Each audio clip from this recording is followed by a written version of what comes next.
everyone, and welcome to Final Fantasy VII. I think it is long overdue for Final Fantasy VII to be on this channel. I am a diehard, lifelong fan of this game. It is my favorite game of all time, and I find it necessary to play this game and to put it on the channel leading up to the release of Final Fantasy VII Rebirth. So we've played the remake, part 1. We've played Crisis Core Reunion on the channel, and the original game is missing. And I think we need to fix that. I own this game across multiple systems. I've played this game countless times. It's genuinely my favorite game. I adore it to pieces.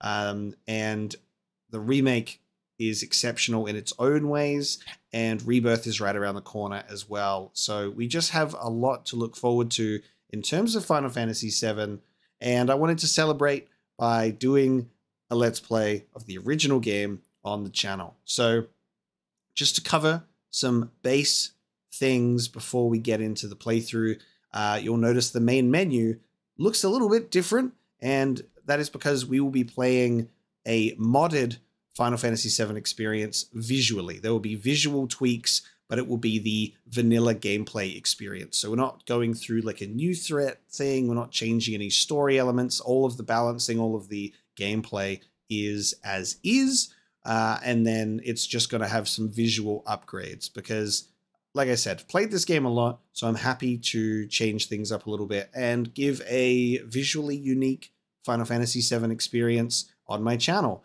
So that's what we'll be running with.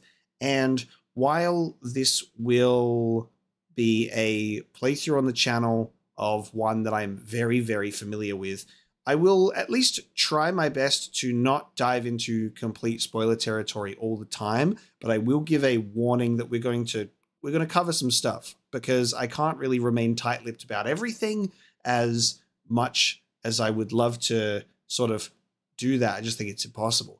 I have all of the knowledge swirling around in here, and there's so much to talk about when you know what's happening. I will try and not talk about events that will happen or anything like that until we're actually experiencing them in the original game here. So I won't be diving about what if this in Rebirth and how about this in Rebirth until we're probably experiencing those events in this version of the game, if that makes sense. So I'll probably be talking about Crisis Core stuff. So if you're well-versed on Crisis Core and Final Fantasy VII Remake, we'll be talking about that stuff most likely. So it's like a light spoiler warning. There's going to be some stuff thrown around here. So take that as an opportunity for me to highly recommend that you play the original Final Fantasy VII if you haven't already, because it is wholeheartedly worth it. And we're going to get into it now, because otherwise I'm going to ramble for too long and we're already a few minutes in. But I love this game to pieces. I'm so excited to share my version of a playthrough with you guys on the channel, and I hope you are looking forward to it. So with that out of the way, it's going to be a passionate one. That's the warning label. Passionate playthrough ahead. Let's jump in. Let's start a new game and see what Final Fantasy VII is all about.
Come on, newcomer, follow me. There we go. And this, my friends, is one of my favorite video game openings of all time. Absolutely one of my favorite video game openings of all time. And it's just so strong. So we get to see some visual elements here of what is different to the original. We're using the remake theme, and the character models are looking like kind of their original proportions. It's nothing crazy. Like, there are people that do mods where they completely change the proportions to be a little more realistic or stuff like that. It's all sort of in line with the original aesthetic for the most part. Like, I feel like it's one of the most, or one of the more faithful visual mods. Like, it still has that chibi little element to them, but their faces are more fleshed out. Cloud has the sword on his back. Like, just really cool stuff like that.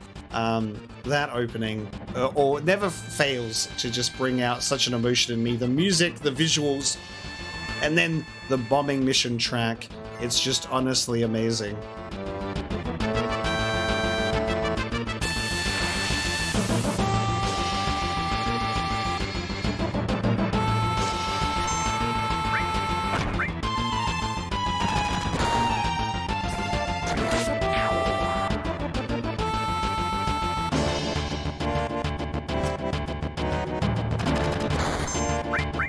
Now, this is not how I wanted the battle UI to be.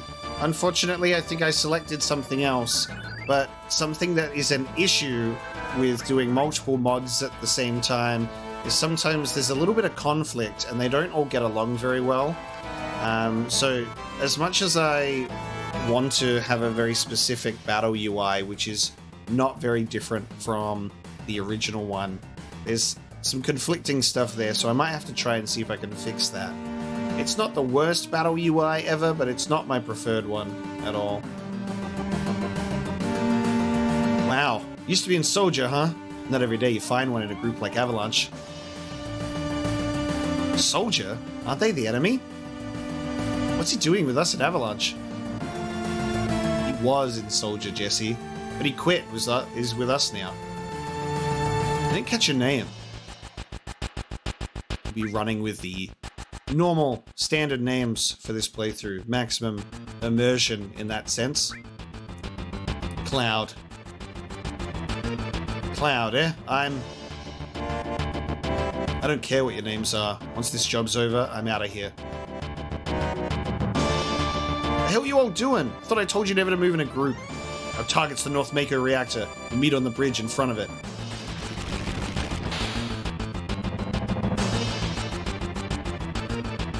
Ex-soldier, huh? I don't trust you. There's Barrett.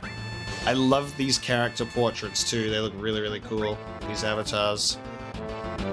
And then Barrett says, Cloud, press the directional buttons while pressing cancel to run. How's that for immersion?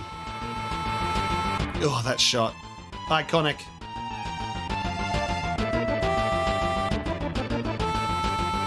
Now, in terms of battles, because we will get into battles, for the most part, we will keep in like some here and there, like notable battles, and obviously while we're in this introductory sequence, we'll be keeping battles in, but we're gonna not have everything. So random encounters I'll probably trim down. If I ever need to do any like sort of grinding of battles or searching for things, it's not going to be all inclusive, so don't worry about that. There's not going to be constant battles taking place all the time. I will remove those. Obviously we will have every single boss battle and thing that is special, you know, like I'm not going to cut out that stuff, but we don't need every single random encounter ever to be included. I'll secure our escape passage. You concentrate on the mission, Cloud. Jeez, we're really going to blow this huge furnace up? This will be something to see.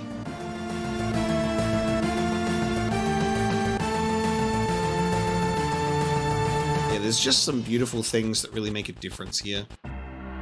Like, you can have like an actual proper lighting effect, so your character models like cast a shadow, and I just think that makes such a difference. Like just little things like that, having the Buster Sword on your back, just makes it look very, very nice without completely transforming the game's visuals. And we get to the benefits of modding is you get to have beautiful, crisp looking pre-rendered backgrounds with so much more detail than you could ever see before, because in all of the remastered versions of the game, they never bothered to fix the backgrounds, only the character models, you know? Yo, this your first time in a reactor? No, after all, I did work for Shinra, you know? The planet's full of Mako energy. People here use it every day. It's the lifeblood of the planet, but Shinra keeps sucking the blood out with these weird machines. I'm not here for a lecture. Let's just do it. Alright, you come with me from now on. I'm gonna walk inside of you. Biggs and I got the code for this door. Code deciphered.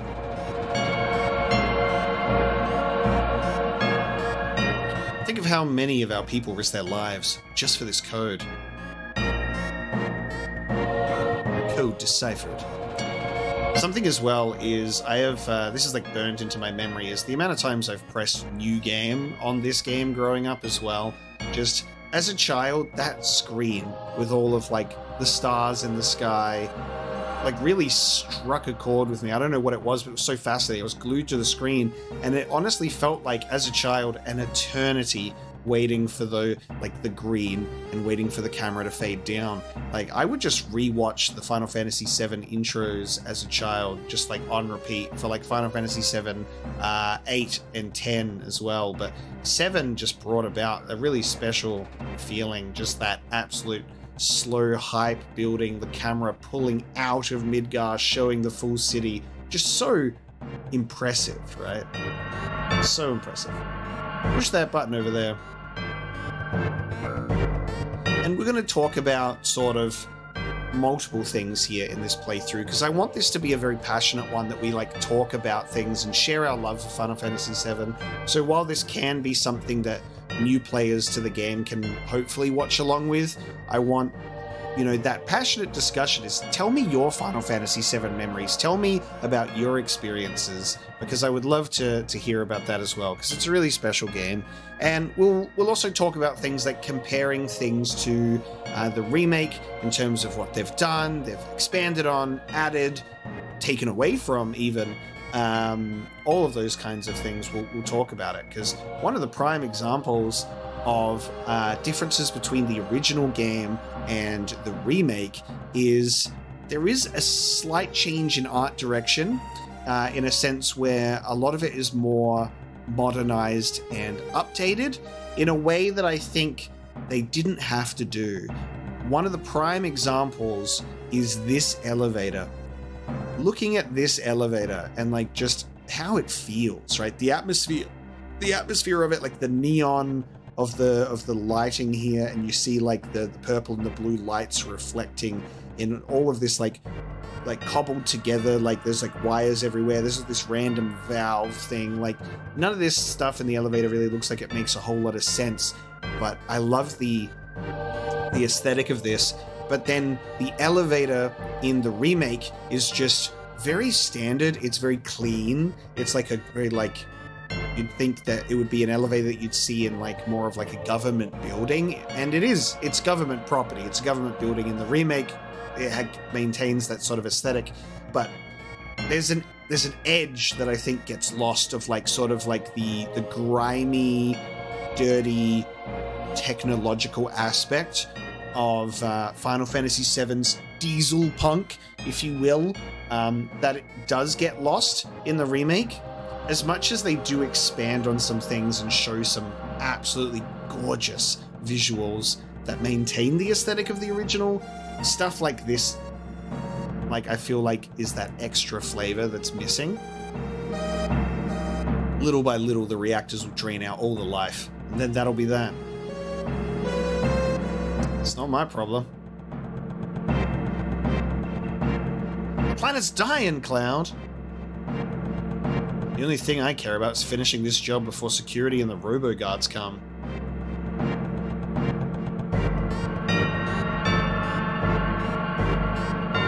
walks back inside of Cloud silently.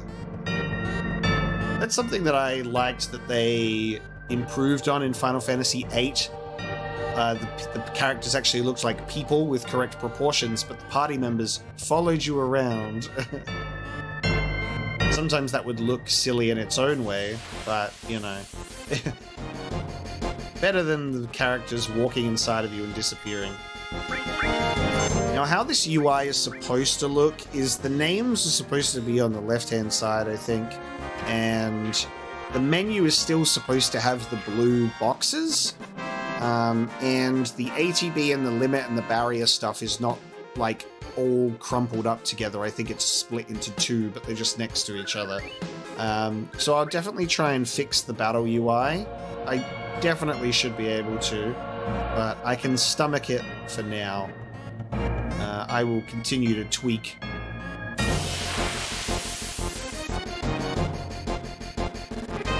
And the good thing is we're at the beginning, so energy's pretty high, we're discussing things, we're enjoying this opening sequence, so... And also these battles are pretty quick and easy, so we get to appreciate some of these enemy designs here.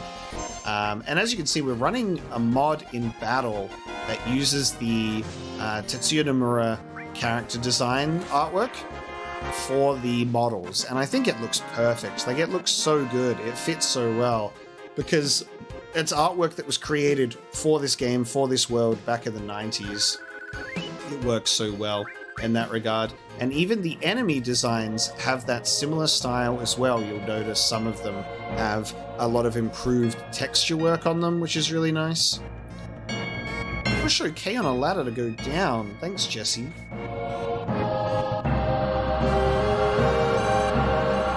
The enemy designs are incredible. There's so many unique and weird enemies in Final Fantasy VII that I love to look at.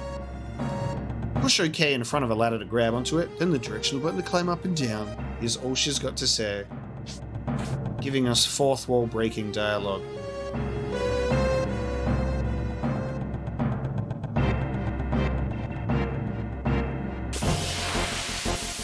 I always found the element of navigating these reactors in the original so interesting as well, because you're like walking down ladders on like these pipes with just no guard railings, and it gives you this sense of like how these reactors are put together, and like Shinra is like, look, if our reactor workers slip and fall from a pipe while working on it, someone else will take their place, you know? It gives this different attitude, whereas in the remake you've got your platforms, they've all got barriers, everything's up to code, everything's up to regulation. You know, if there's a reactor inspection, they'll pass. But something about this version is like, I could just slip off this pipe and fall into the Marco below, you know?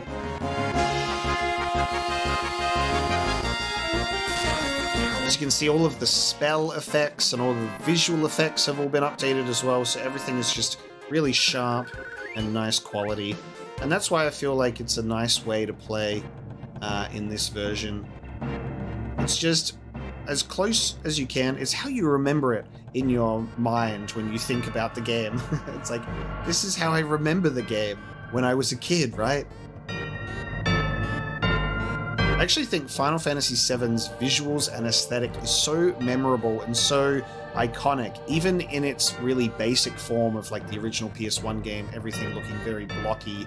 I still think it's one of those games that has such an iconic visual style that when you play it, it's kind of exactly how you remember it. Like, there are those games that you play where you're like, oh, I remember this looking like really incredible and mind-blowing, and now I'm playing it again and it looks kind of bad. Final Fantasy VII is one of those ones where the game just looks very unique and not very great in certain areas, but it looks very unique that when you go back to it, you're like, I remember this. I remember these characters and how blocky they are, you know? And these beautiful pre-rendered backgrounds age so well. So we've picked up some restore materia, but we don't know how to use it yet. When we blow this place, it ain't gonna be nothing more than a hunk of junk. Cloud, you set the bomb. Shouldn't you do it? Just do it. I gotta watch to make sure you don't pull nothing.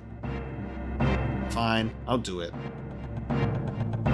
expanded character dialogue in the remake was really nice here as well. Like, Barrett was being way more hesitant and less trusting towards, like, Cloud, and I liked that there's elements to that in the original dialogue. Like, I just need to make sure you don't pull anything, because he's hired work, but the remake really drives that point home, I think, and the dialogue is so true to the characters that when I was, like, listening to this character speak, I'm like, this is how these characters are.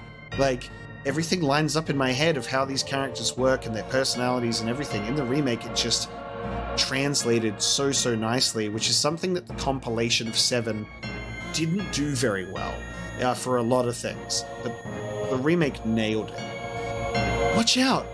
This isn't just a reactor! That was weird. What's wrong?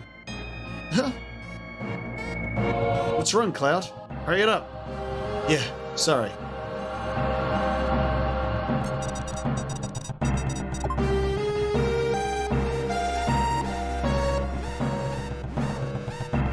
Heads up, here it comes. Our first boss battle of Final Fantasy VII, the iconic Guard Scorpion fight. It's really interesting how this is a boss battle, but they save the introduction of the boss battle theme for a later fight. And it's such a good moment to bring out that song as well, but I just feel like it'd be such a different energy having that song for this fight specifically. Obviously, as you've been able to hear, there's no soundtrack mods as well. There are numerous of those available, like changing to fan-made symphonic, sort of like rearrangements of the soundtrack, and even using remake music and stuff like that. But I love the original music. Of course, we're not going to change it. So this is the original as it was all introduced in the main game. I love the remake soundtrack. I'll say that as well. The remake, like Nobuo Uematsu, just able to take an original masterpiece of a soundtrack and just go, what if I just improved it even more and then added to it? Like, it was just crazy. Attack while its tail's up. It's gonna counterattack with its laser. So it retains, we've retained the original translation. So let's play into that. Let's do what the game told us to do. Let's attack while its tail's up. It's gonna counterattack with its tail laser. Which is exactly why I had Barrett heal. Because that was my plan all along, so I could get my limit break. Now we'll wait for it to lower its tail. Such a fun little translation error for us to have. Quick, attack while its tail's up.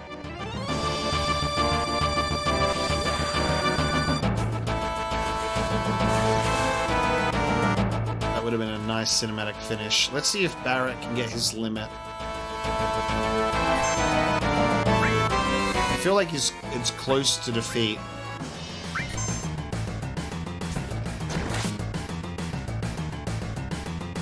Come on, attack Barrett. You've search scoped Cloud, which means Cloud is the next target. You know you want to go for Barrett. Let him big shot you to death. Let it happen.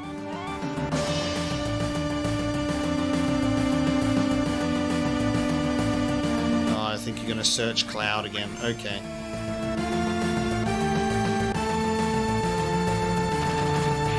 I knew the defeat was like right there. That's the thing.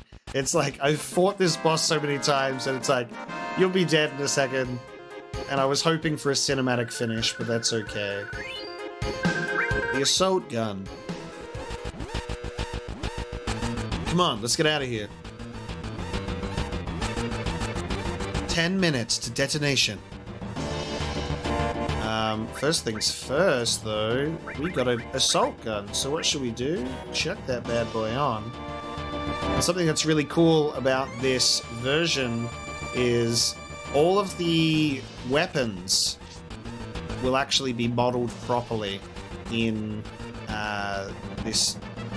in battle and everything. So it won't be like this weird thing on Barrett's arm that's like bad graphically. Like, so if you have a look, his new weapon actually still has good texture work on it to line up with the character model. It didn't used to. It actually still had it so the weapon looked kind of weird and attached to this nice looking character model. I'm not going to waste a limit break on a dreg. Something I really loved about the transition from a turn-based RPG into an action-based RPG is certain enemy types being switched up a little bit. Like, those enemies were like, you want to counter them with your Punisher mode for Cloud and really just like use a different fighting style for them. Like, you want to deflect their attack and then counter, and it allows for like just so much better interactivity with different enemies instead of pressing A to attack, right? Or using just Bolt and walking away. It was like different enemies have different ways to engage with each and every one of them, and all of their weaknesses, both physically and magically, are highlighted that way. And I just thought it was a really great way to like bring attention to characters that in the original you don't even really blink about. You don't even care. Like, you just attack something and move on. But in the remake, they're like, here are these enemies, and they're at a distance, and you need to focus on switching to Barret and attacking them, and it gives you just like more of an awareness of your actual like fighting style and battlefield and everything, you know? You alright? My leg got stuck. Thanks. How many of you, and I am so guilty of this, how many of you in your first playthrough of Final Fantasy VII just totally ran past Jessie and didn't even pay attention to her? And then you get up to the end and you're like, nothing's happening. And then the timer runs out, you die. Child me got very confused by that one. So I was like, why is the door closed? We opened it. How do I get out of here? Or Jessie's like, my leg!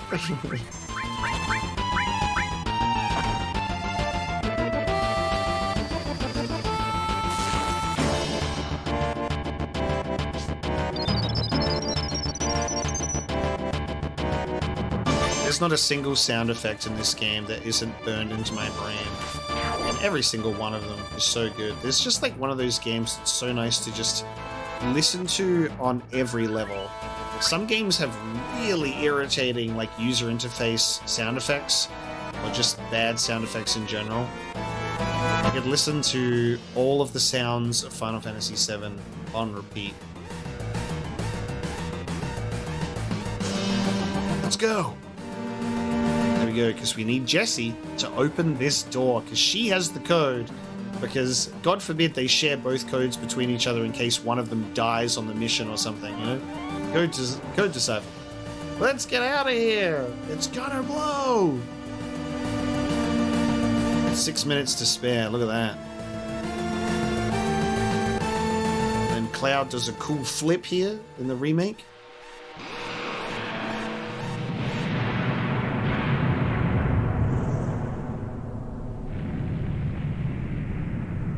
What an iconic opening, the bombing mission. Are we the baddies? We've just bombed a city? Wait, huh? But we're fighting for the planet. Eco-terrorism. That should keep the planet going. At least a little longer.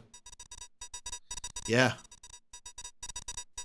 I always just love just like Big sitting there just going like... Barret is stuck in thought. Okay, now everyone get back.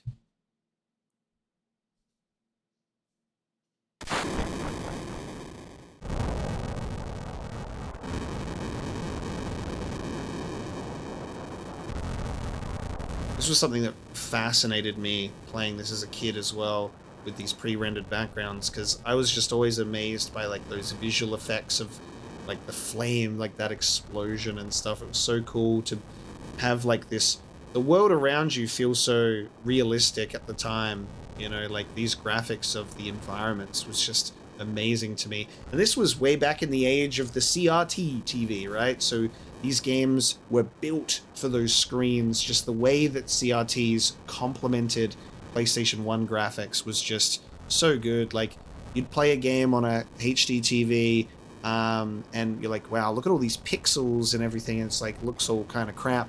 And then you'd look at it on a CRT TV, and it looks so smooth and so nice. And it's such an interesting thing, like witnessing media that was made for a specific type of device or screen and then put on a modern display.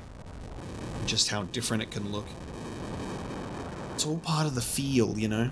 If I could somehow play the original Final Fantasy VII on my PlayStation 1 on a CRT TV and have that as a video for you, I would absolutely do that. But we'd have to go old school and like have a camera recording the TV, and you'd get like the glare, and CRT TVs do not like cameras on them because there's like this constant like line effect. Like it just does not respond well, but it would be a nice dream to be able to play it properly, because I have a CRT TV and I have a PS1, and it's like, it's very comforting to sit down and play those older games on a screen like that. Just teleports you right back to childhood, you know? Alright, now let's get out of here. Rendezvous at Sector 8 Station. Split up and get on the train. Hey. If it's about your money, wait till we get back. I always used to try and be like, can I go back? And something that I think is really interesting is, like, as a child playing this, so many things are glossed over. You don't take in everything. You're just like, wow, I'm just going on this cool little adventure, and you're getting wrapped up in the cool music and the story and the gameplay. But, like, you really start to absorb so much more when you grow up and you play this game as an adult. You see sort of, like, the actual moral implications of blowing up the reactor and putting innocent lives in danger, and you actually take a detailed look at these pre-rendered backgrounds, and you're like, holy shit, you're actually looking at the pieces of the reactor that have fallen down here and crushed elements of the environment here. Like, if there was anyone in, like, this house or these buildings here, like, they've gotten crushed by reactor debris, you know? You come through here and then you witness the chaos of it all in Loveless Avenue. And just beautiful, rich detail here. Excuse me. What happened? Nothing. Hey. Don't see many flowers around here. Oh, these? Do you like them? They're only 1 gil. Buy one. Oh, thank you. Here you are. Off goes that very interesting girl with a staff on her back. And a weird spherical object in her hair by her ribbon there. What an interesting design. I always loved this as well. So you can see the alleyway that Aerith came from. You can see like the bits of Marco coming out. You can actually see this warning sign. You've got the cool vehicles as well. I always loved the aesthetic of these vehicles, and then just little things that help the environments here, these still images, come to life, be animated a little bit. Like you've got like the wind blowing on like shop front advertisements, and you've got the little tarp, the rooftop thing going, and then the Marco in the background. It's so cool, and this music as well.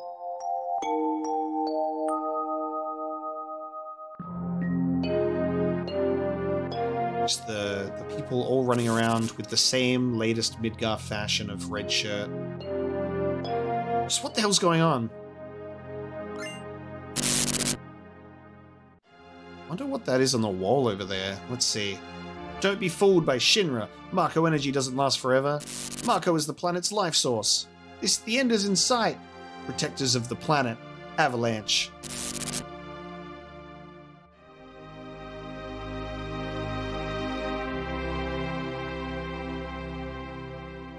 one of my favorite details is here. I love this. So you can see that there's like window lights on in some of the houses, and you can see them like they move. Like there's silhouettes in there. Like there's people that are like, what's going on? It's like you see like actual bodies moving. And then I love that there's like street lamps that are like flickering and stuff. It's just like little details that I absolutely adore. It's like, it's so easy for them to just be like, just basic, lifeless, just have it be a still image. And it's like, these are the things that when I go back and revisit these games now with this mindset of all the games that I've played, even in modern AAA gaming, and there's a lot of things where they just put more effort into trying to like do the most to really flesh out a world and make it believable and make it feel alive with such limited resources, such a limited way to create and put games together in comparison to how they're made now. But somehow there's a lot of older games that feel so much more full of life than like modern games do. And that's not always the case, but it's just a certain level of a certain level of effort of, all right, this game obviously doesn't look like real life, but we have to work our butts off to like make this feel real and believable, you know? Just a certain level of polish. Hey, you there! Shinra soldiers. Fight them.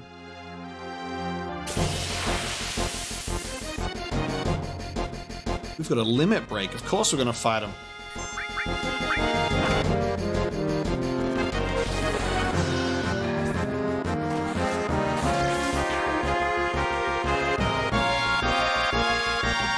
Just I hope that there isn't any more after this.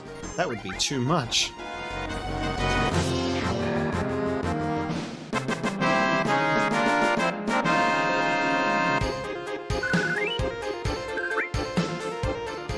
What the? There's more of them. Oh, later. Oh, later.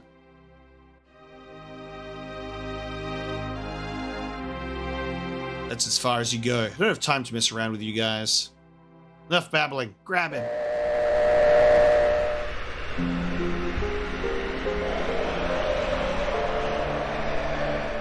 Something that I was super impressed with that mods were able to achieve recently, and recently as a ballpark, I'm not sure just how recent it was, is that was my modded character model in a pre-rendered cutscene. And that didn't used to be able to be done. You could have the character model changes, but it would switch back to the original models in pre-rendered cutscenes. So it would go back to being like the basic little model. They've changed it so there is that continuity. They've been able to actually put the character model in those cutscenes. And it's not just that version either. There is the more realistic proportion body version as well. But I just feel like whenever you use the more realistically proportioned bodies, they don't fit in the world because the size of the character is the same, but they're all like smaller because, yeah, it's just weird. Everything looks too large for them. So they definitely fit when they're like this size. The world is not created for the characters to look realistic. So they look great like this. Cloud never came. Cloud. Think he was killed? No way. Cloud.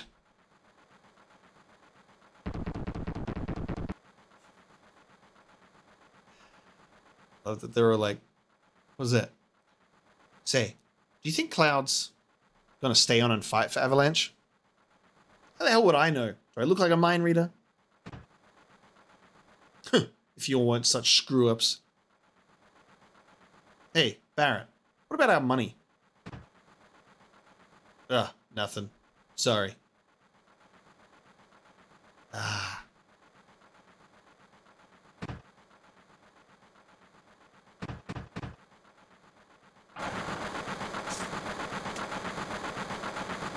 Cloud! Looks like I'm a little late. You're damn right you're late. Come waltzing in here, making a big scene. It's no big scene, just what I always do. Shit. Having everyone worried like that, you don't give a damn about no one but yourself. You were worried about me? What? That's coming out of your share, hotshot. Wake up. We're moving out. Follow me. Hey, Cloud, you were great back there. Cloud, we'll do even better next time. Careful, I'll shut this.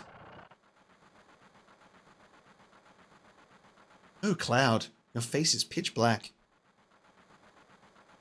There you go. Say, thanks for helping me back there at the reactor. No worries, just what I always do. I gotta say as well, I love what they did with, Jesse in the remake. And Biggs, and Wedge, and every other character. Every character got expanded so well.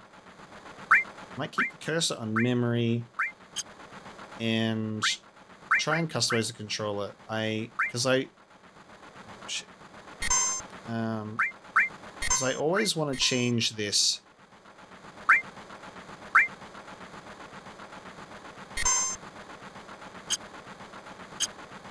So I can actually have, it's like the original PlayStation 1 version where circle is select and X is cancel.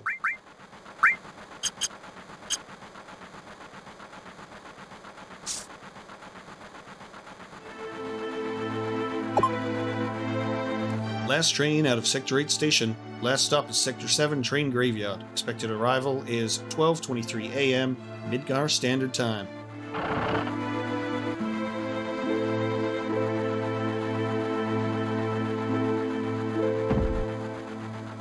And as you can see, it's not just our character models that are updated, it's everyone in the world. This is why I hate the last train. Oh boy.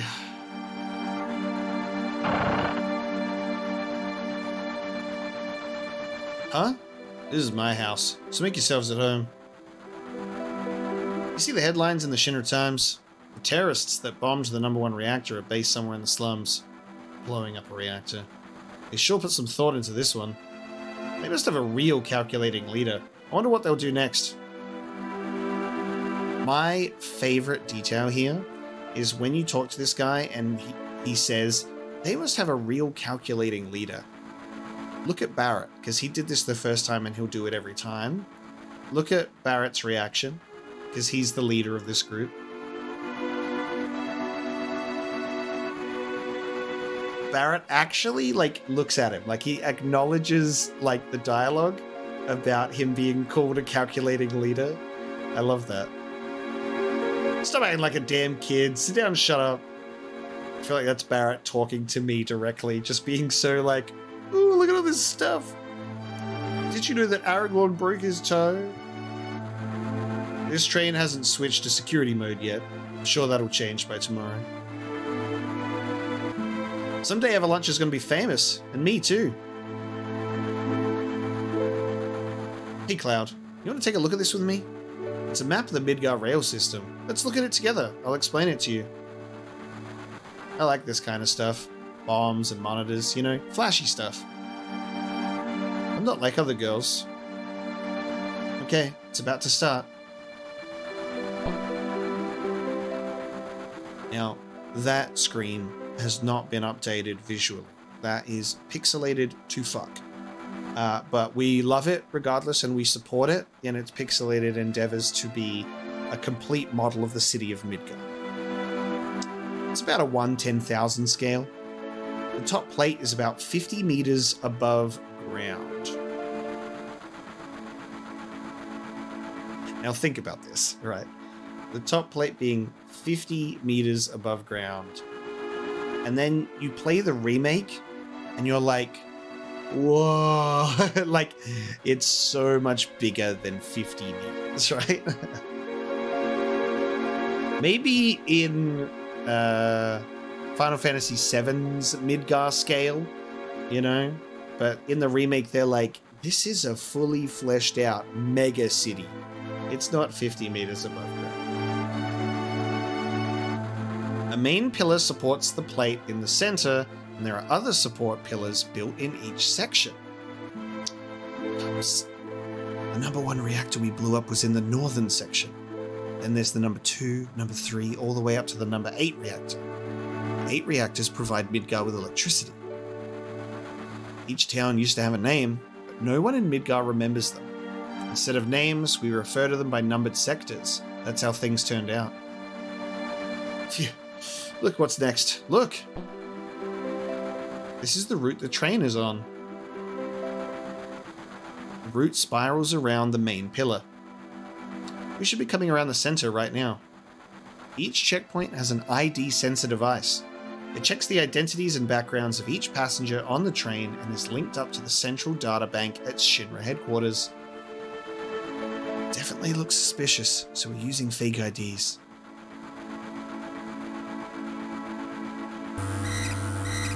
Speak of the devil.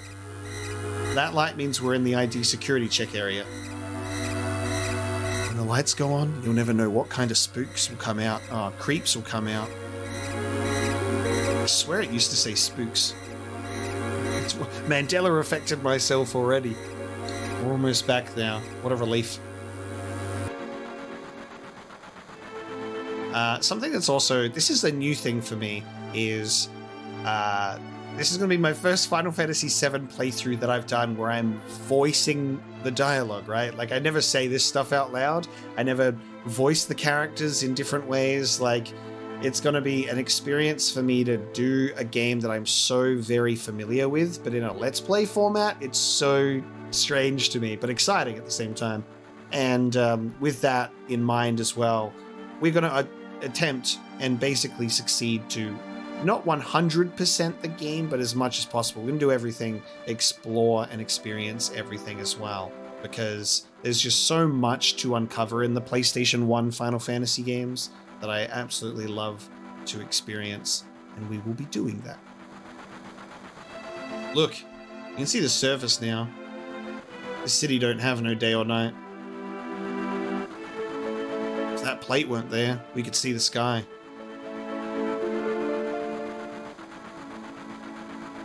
Floating city. Pretty unsettling scenery. Huh? Never expect to hear that out of someone like you. You're just full of surprises. The upper world, a city on a plate. It's because of that fucking pizza that people underneath are suffering.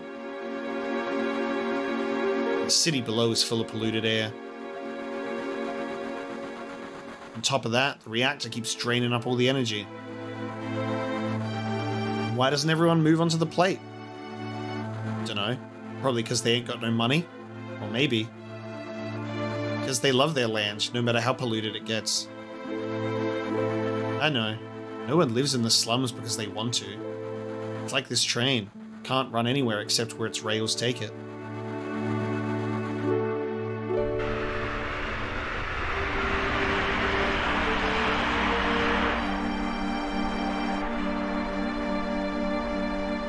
So there you go. Apparently that's 50 meters above ground. Doubt. I feel like they need to bump up that number a little bit. 500 meters maybe. God, these scenes look so good with the shadow lighting effect. This is the furthest I've gone with this effect on, because I've recently upgraded some of the mods. It looks so good seeing all of the shadows and the lighting at work here. Yo, get over here, y'all.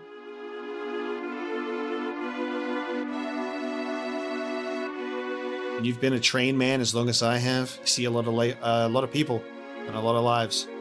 People meeting, parting, joy, sadness. After a while, it doesn't even get to you anymore. I wonder how long it's been. There's an invisible rail between me and the passengers. I could never live their lives. Just a train man, plain and simple. It's easier that way. It's not to say that the crossing gate of my heart doesn't hurt now and again. Back during the war, I remember there was a lot of painful scenes then. But that's a story for another day.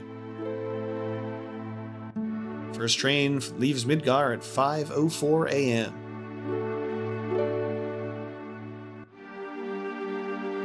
This mission was a success. Don't get lazy now. The hard part's still to come. Don't you all be scared of that explosion. Because the next one's going to be bigger than that. Meet back at the hideout. Move out.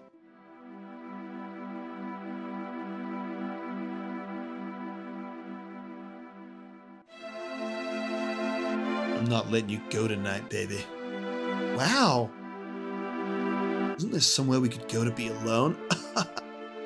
Wow. There's only the train graveyard around here, and they say there's ghosts around too. Damn. What?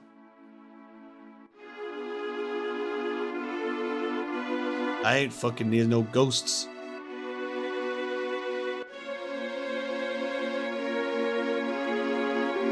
Let's disrupt this guy having a bit of a whiz in the corner. Hey now, oops! What on earth are you doing? Just butt out, jeez! Huh? Came to see it too. There's a bombing on top. If this pillar should come down, everyone in the slums is dust. Well, there's no point worrying about that. Hey, check it out. It's huge, ain't it?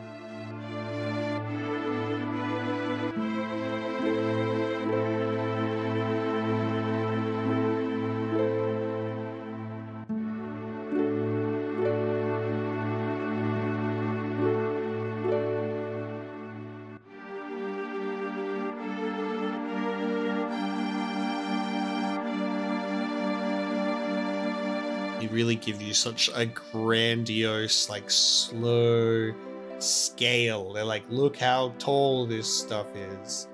Hey, this is a strange and wonderful place. This is my place. You can come here when you want. See ya, bro. You can visit my pissing corner whenever you want. Yo, Cloud, over here, now.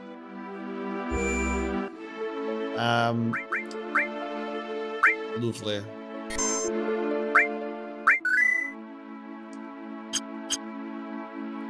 Pre-existing save files that are just nothing files so they can be overwritten safely. What the hell do you want? You know who I am? You can't pass! Oh, hang on, that didn't switch to the other guy yet. Sorry, forgive me. You can't pass! I got the miserable job of keeping scum like you from trying to sneak in here. Wow, you're great. Damn right. Don't waste time talking what I always say. But, what the hell do you want? You know who I am? So the remake does such a great job at keeping the personality of so many characters intact, even just random guards that you only see like this one time. Like, they retain that feel. Like, you walk past these guards in the remake and the dude is like screaming at people and he's trying to like instill confidence in the new guy, and the dialogue ends up going on for so much longer, to the point where like the new guy is like actually being like quite, you know, aggressive with it, and he's like, that's the spirit. And it's just the little things like that that show that they really paid such a tremendous amount of detail to the world and characters. And there's the Texas Cowboy Saloon, if you saw that billboard. So you can actually read the words on these screens now with how sharp and detailed these pre-rendered backgrounds are. Explosions! Explosions! Oh man, Avalanche is so cool! Did you hear? No? What? There's a news update. They say that there was a terrorist explosion up above and that this time it was a Marco reactor. You know what this means? No? What? You see, I keep on top of these things, and if you ask me, if you knock out Midgar's power, then all of its computers and signals are going to be knocked out too. Financially, there must have been about $1 billion gil worth of damage. And that ain't all. A lot of innocent people got killed too. If the explosion had been in the middle of the night, that would have been one thing. At least the people could have gone in their sleep. So there you go. There's the Texas Cowboy Saloon, baby. The only thing that I can't read still is the actual sign for the bar, right? Whenever I look at this, it reads like it says queer. Like I just read queer bar. Queer. But I know that that's not the actual word. But I'm looking at it and I I genuinely can't read what it is. It's using like ye old English font, I think. But it says something bar. And it always kind of, even with pre-rendered backgrounds being sharpened, I can't decipher what is going on there. I'm not opening up. Go away. Oh, fuck. What the hell's wrong tonight? I thought that long blackout was strange. They say a Marco reactor was destroyed above. I was just sitting here drinking, watching the news by myself, and all of a sudden I get kicked out of the fucking store. What's up with that? Oh, jeez, I'm blitzed. I just love them homemade cocktails, but they sure do creep up on you. And now I will forever associate Yuri Lowenthal's voice with Johnny. He nailed that character so well. We're closed today. Come back tomorrow.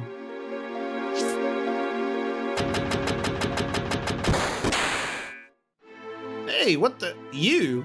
Anyone talking to me must be a novice. You used to be in Soldier. The name's Cloud. I got no business with you. And then he literally shoots me. Huh, well, I never heard of you. I'm gonna go back to shooting this cool helmeted design. Another Shinra scrapped monster. Hey, wait a minute, you can't just walk out of here without buying something. Might be unhealthy for you if you know what I mean. Do I need anything right now? You can buy the assault gun, which I always thought was really weird because it's a scripted drop. Maybe in case you accidentally sell it. Grab a couple of... actually, I really won't even need those, I don't think. Not yet.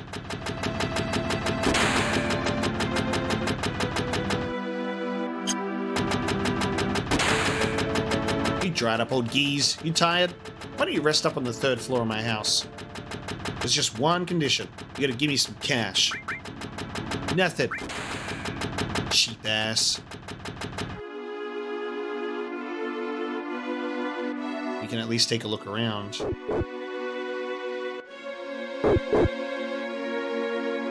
Dog being chased around by a dude in there. Who the hell are you? No unauthorized access? Since today's special, I'm gonna let you in on a juicy bit of news, but you gotta keep it to yourself. Do you know about what's been going on? What, that again? You must be sick of hearing it, but it's been so long since there was any real news here. You're worried where it's all heading, right? You know what I do? I bet you don't. You come here tomorrow and I'll tell you. Ha! There just ain't no good jobs here in the slums. I want to go to the upper world. A lot of this dialogue in that room is just completely and wholeheartedly missable because it completely changes after the next scenes. This is a slum, so I don't think you can stay for free. What are you gonna do? Doesn't just see in the bed make you sleepy? No way. Tough guy, huh? You better sleep when you can. You better save when you can. That's the trick to being tough. Remember that, old dude? It resonates so much more now because I'm an old dude. I'm no longer a kid playing this game. BB-8, is that you? This is the shit that I love, right? Great video game graphic design. A poster that just says Bolt with a bolt on it. Yeah, that's my poster. My Bolt poster. But all that aside, I love the little bits and pieces, like the small little details. I don't know why the dude has 3 beds. It's a joke, of course. Multiple people live here. But I love that this kid is like, this is my house.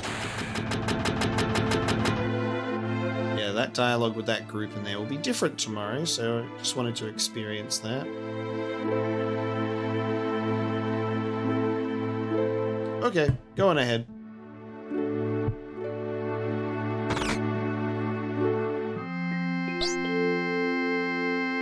Papa!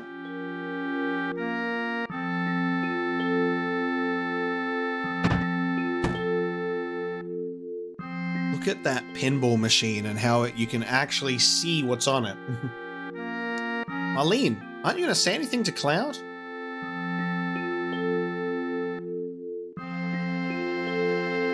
Welcome home, Cloud. Looks like everything went well. Did you fight with Barrett? Yeah. I should have known. He's always pushing people around. You've always been in fights ever since you were little. I was worried. Tifa. Flowers. How nice. You almost never see them here in the slums. But... a flower for me? Oh, Cloud, you shouldn't have. This is the most important starting choice in the game. Because what are we doing? Where are we going? Where are we headed? Where are we going from here? You know? Romantically. Thank you, Cloud. It smells wonderful. Maybe I should fill the store with flowers. Ah, nothing like that first drink after a job. Ugh. Why don't you have one too? Yeah, why not? Ah, that's more like it. Even if you were with Soldier, you're still a rookie here, so you better listen to whatever I tell you. Oh, Cloud. Tifa really knows how to cook. Anyway, let me tell you something. About what? Tifa always lets me taste her cooking. And look at me now, I'm roly-poly. Don't know whether I should be happy or sad. But it's the good food and drinks that make this shop famous.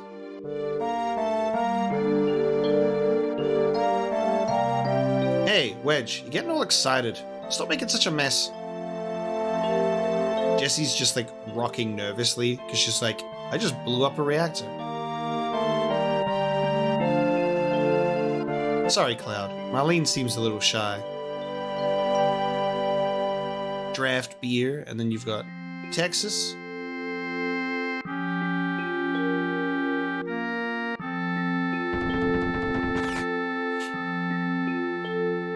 Papa, welcome home.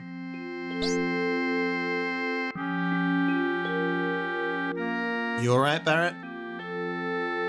Great. Get in here, fools. We're starting the meeting.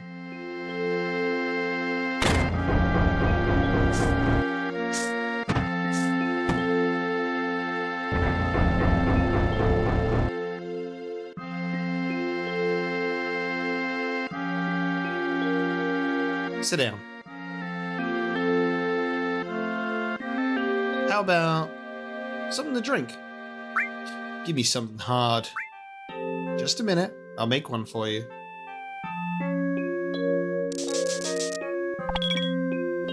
Slide it down the bar. You know, I'm relieved you made it back safely. What's with you all of a sudden? That job wasn't even tough. I guess not. You were in Soldier. Make sure you get your pay from Barrett.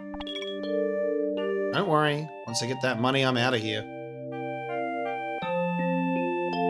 Something you might notice about Tifa's design here is this is optional, and I've opted to include it, but you can have her character model use more of her remake appearance, so like the thigh highs, instead of like just her normal like exposed legs. So you can update to her remake appearance, and I love her remake outfit a lot. Cloud, feeling alright? Yeah? Why? No reason. You just look a little tired, I guess. You'd better go down below.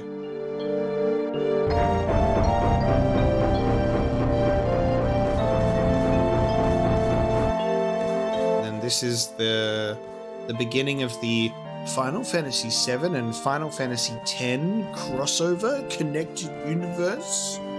Because that guy looks like an Albed and certainly not a low poly character model. And Sin? And this bubble that looks like it could be Sin? And it's definitely not the Shinra Information Network or Shinra Informative News, etc. Today, the #1 reactor was bombed. The terrorist group Avalanche has claimed responsibility for the bombing. It is expected that Avalanche will continue its reign of terror. But citizens of Midgar, there is no need to fear. I have immediately mobilized Soldier to protect our citizenry against this senseless violence. Thank you, and good night. This was a really interesting thing to note, is the mobilization of Soldier. Because that is not felt at all in this original version, but in the remake, they do include something like that, and I think that is so fitting. I love it so much. To actually get the opportunity to add and expand on this world and sprinkle some new things in that just feel right. Like, President Shinra mobilized Soldier. Where the fuck are the soldiers? Oops. Hey, look at the news. What a blast. I think it was all because of my bomb, but all I really did was make it like the computer told me. Oh no, I must have made a miscalculation somewhere. And this is really neat as well. So you've got Jesse talking about the sort of slight regret with the bomb, like, oh, I must have made a mistake. They really make that so much more clearer and so much more obvious, and Jessie really feels so much guilt over it, and it gets to her a lot in the remake. And obviously, in terms of this story, that bomb does that amount of damage. But in the remake, you get to see that the bomb barely did anything. Like, it kind of failed. And then they were like, drum it up for the audience. Help our cause to, you know, mobilize against them and gain more power. And Shinra go, blow up this reactor, let this collateral damage happen, and pin it on them. And it's just, again, a new addition to the story, but one that just feels so right. When that happened, I remember being like, holy shit, that is a genuine surprise. And that was just one of those many moments where I was like, okay, I'm in for something special here in terms of what they're doing with this remake, and I loved it. Hey, that was my first bomb. Makes me kind of proud. I think I'm a little too uptight. No? Well, that's okay. Don't worry about me. I don't look like it, but I'm a coward at heart. Yo, Cloud, something I want to ask you. Was there anyone from Soldier fighting us today? None. Positive. You sound pretty sure. If there was anyone from Soldier, you wouldn't be standing here now. Don't go thinking you so bad just because you was in Soldier. I used to love this sequence so much. This used to make me laugh so much as a kid. Just getting thrown at the screen and having it shake. Yeah, you're strong. Probably all them guys in Soldier are. But don't forget that your skinny ass is working for Avalanche now. Don't get no ideas about hanging on to Shinra. Staying with Shinra? You asked me a question and I answered it, that's all. Go on upstairs. I want to talk about my money. Shucks, money. Papa, you're so great. Wait, Cloud. Tifa, let him go. Looks like he still misses the Shinra. Shut up. I don't care about neither Shinra nor Soldier. Don't get me wrong. I don't care about Avalanche or the planet for that matter. Straighten things up with everyone for me. Money. Oh my. Must have been for a lot of it. Sure, well, what the hell? It's a verbal agreement. Now let me figure this out. Oh, stop it, Cloud. Did you hear me?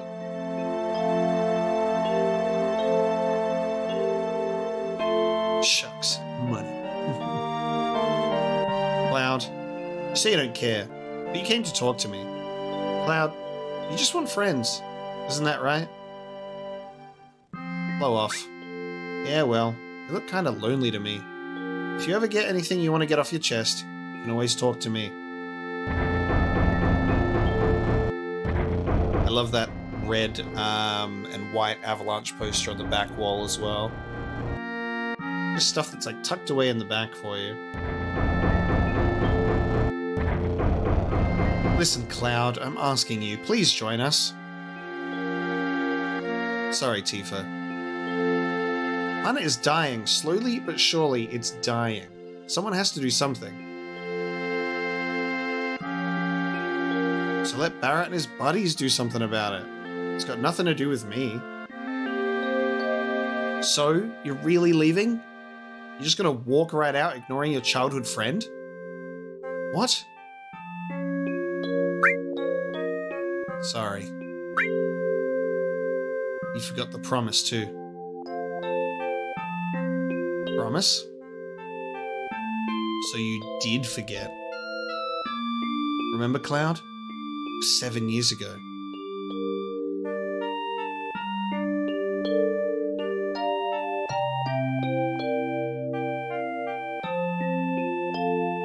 Look, the well. Do you remember? Yeah, back then. I thought you would never come, and I was getting a little cold.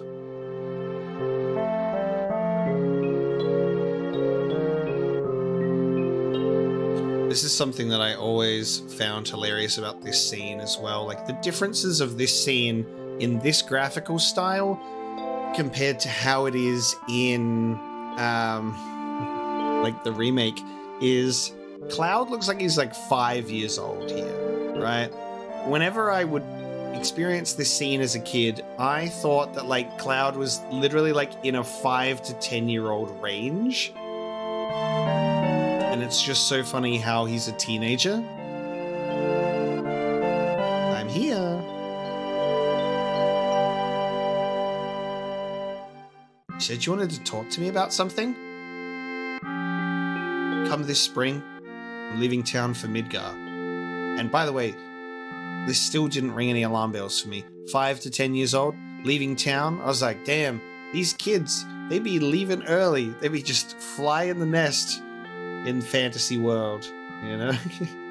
Moving out. All the boys are leaving town. But I'm different from them. I'm not just gonna find a job. I want to join Soldier.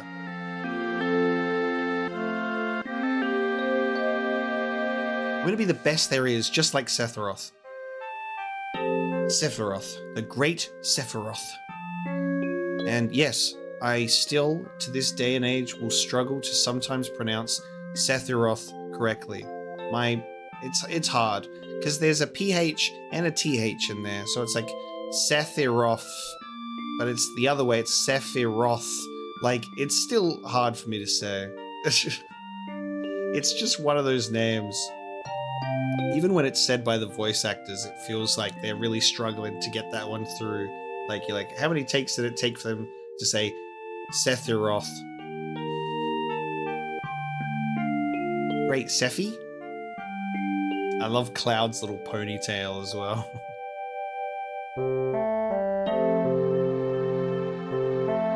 Yeah, the name Sephiroth is one of those names that I just read perfectly. You know, whenever you just read names so well, but then whenever you need to speak it, you're like, okay, I don't know how to actually make my vocal cords work. Isn't it hard to join Soldier? Probably won't be able to come back to this town for a while.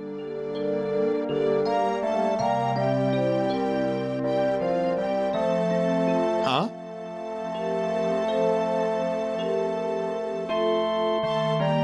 If you make it, will you be in the newspapers? I'll try. Hey, let's make a promise.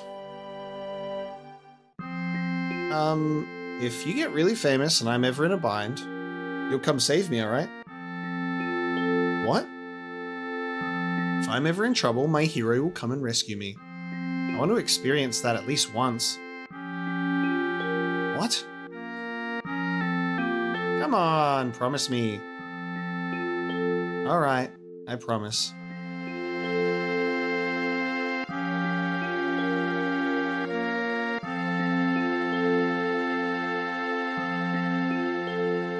You remember now, don't you? Our promise?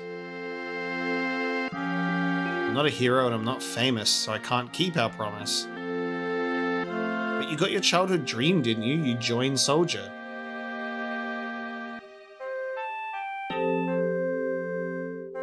Cloud scratches his head. So come on, you've got to keep your promise. So extra. Wait a sec, big time soldier. Promise is a promise. Here. Received Barrett's stash, 1500 gil. This is my pay. Don't make me laugh. What? Then you got the next mission lined up? I'll do it for 3,000. What? It's okay, it's okay. Just really hoping for help, right? That money's for Marlene's schooling. 2,000. Thanks, Cloud.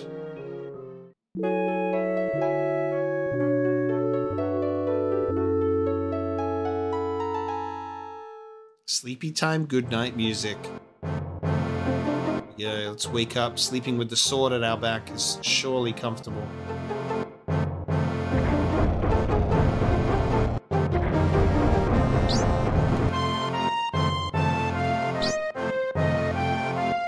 Good morning, Cloud. Did you sleep well? And we've got Barrett's snoring kept me up, and next to you, who wouldn't? I don't know what you mean. I'm going this time.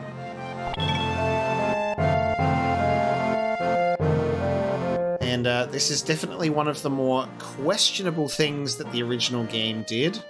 See, doesn't this tie in with my thoughts of, like, kids just leaving town at, like, 5 years old to go and join the military? Because you've got another, like, 5-year-old child being left to mind a bar. They're like, yeah, Marlene, you'll look after the bar while we're gone, won't you? They didn't think to have Tifa arrange for a more reasonable situation? No babysitters in the slums, sadly. So Marlene just lives on her own. Very independent girly.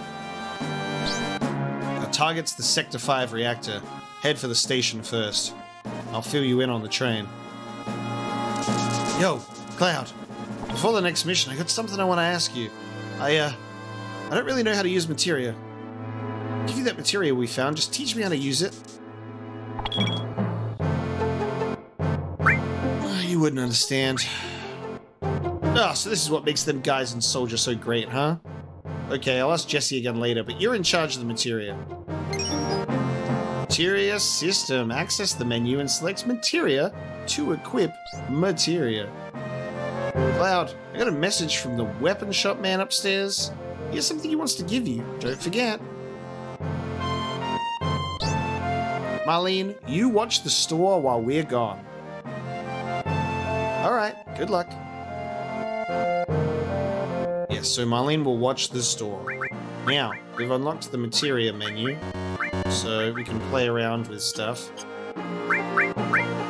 We are going to have Cloud have lightning and restore. Barrett can have ice. And we've got some shopping to do as well. Now, this scene is entirely missable as well. So if you were to run straight down or just enter another room, these characters that are here right now disappear. They're gone.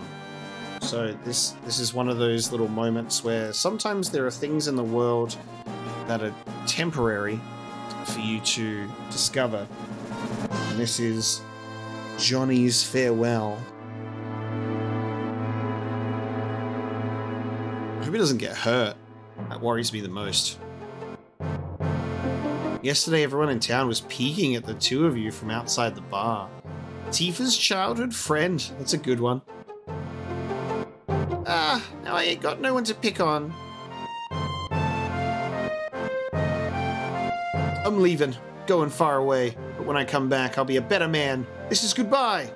Hey, childhood friend. You better take good care of Tifa. That one always confused me when I was younger as well, because I was like, so is Cloud Johnny's childhood friend as well? But he's just calling Cloud like the nickname, because Cloud is Tifa's childhood friend. Johnny's jealous.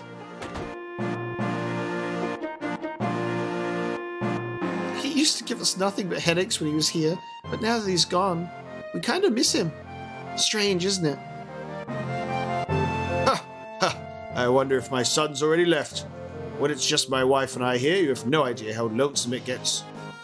I love that they have, like, the toilet marked in their own home. And it's one of those classic, like, old game moments where there's a bedroom for, like, the child, and it's like, where the fuck do the parents sleep? In the toilet, apparently. They just don't sleep. There's always the funny little, like, being in a bedroom in Pokemon, and then you go downstairs and that's the whole house. Ah, Johnny's gone. You look a little disappointed. I don't like to say it myself, but I'm just a lonely guy when I'm not drinking. I've glitched this person. Listen, if there isn't anyone to listen, what's the use of getting gossip on everyone? Yeah, and you, mister, I don't care. I'll get a little more information that would pique even your interest. You wait and see. When it comes down to it, I'm gutless. I'm still just a no-good kid. Thanks, mate. Now we're going to do a spot of shopping with this guy. Ah, another slow day. If this keeps up, the store's going under. Can't sell any really good medicine in a slum like this. Oh, look at this. This doesn't happen every day. Are you a customer? Yes, welcome. We sell, we buy. Materia? Give me a couple of fires, will you? And while we're at it, I'll also grab some antidotes.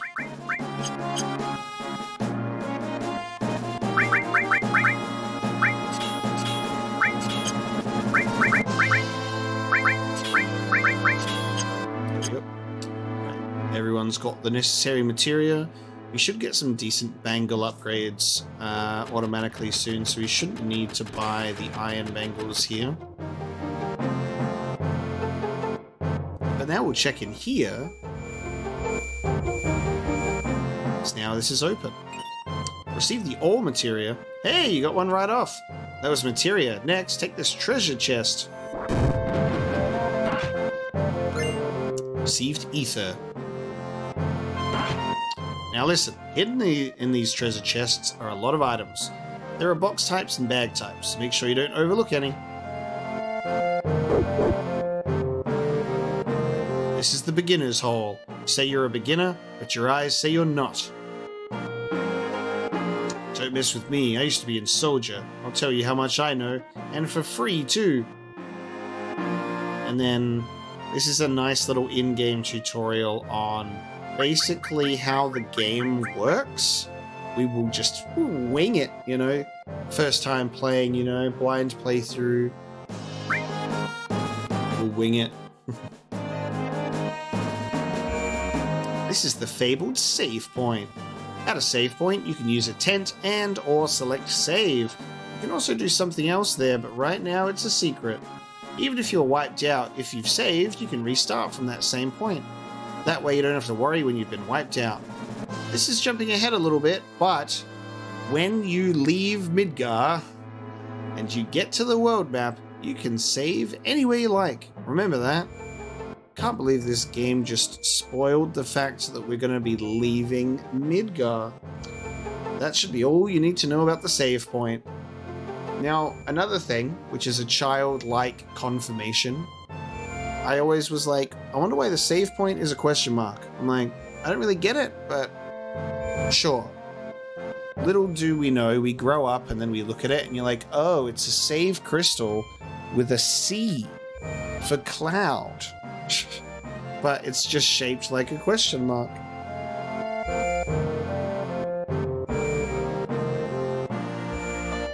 I'll probably see you again somewhere down the road. Take care. I'm a treasure chest. Beginners, make sure you keep an eye out for me. I'm a hungry, hungry treasure chest. I love this trio. that dude with the chest hair, we got that dude with the eye patch, and then that dude with his flared collar. But this sequence, with these two, I love talking to these two. Smack, knock, help! You've got to hang in there, your limit gauge is starting to build. Wah! Okay, now your limit gauge is full, go ahead and use it. Fight with your limit technique.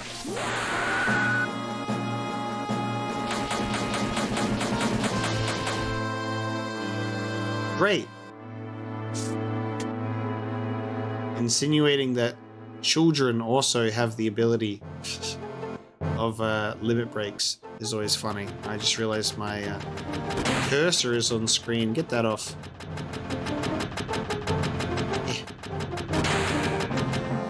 Right, we're gonna buy a singular iron bangle actually, because for Cloud.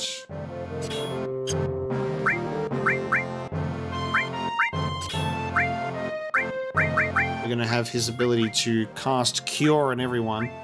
Actually, I might have him do all and lightning. So all materia, like targets all characters, either for restorative or physical based magics.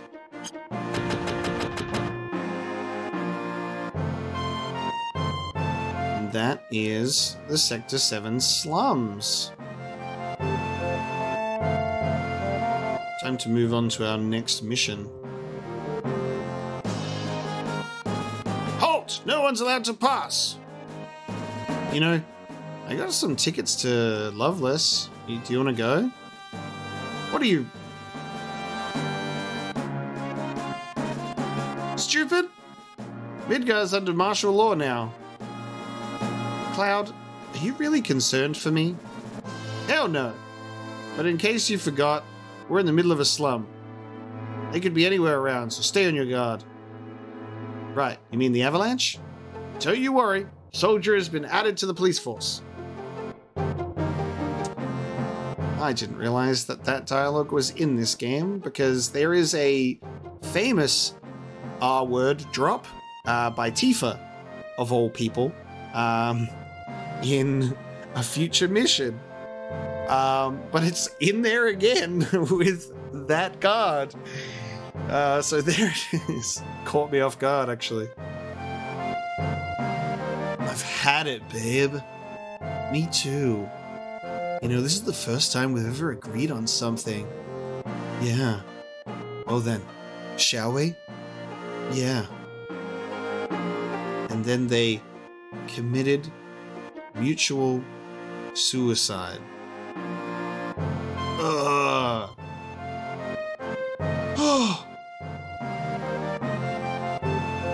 Very strange. Morning. Dawn comes and things never change. Be careful not to get hurt. Come on back again, here? All aboard! The train is about to depart.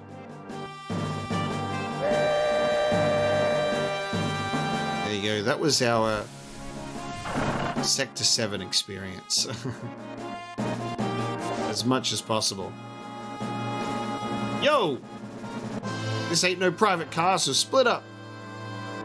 Hoodlums again. God, don't I just have all the luck?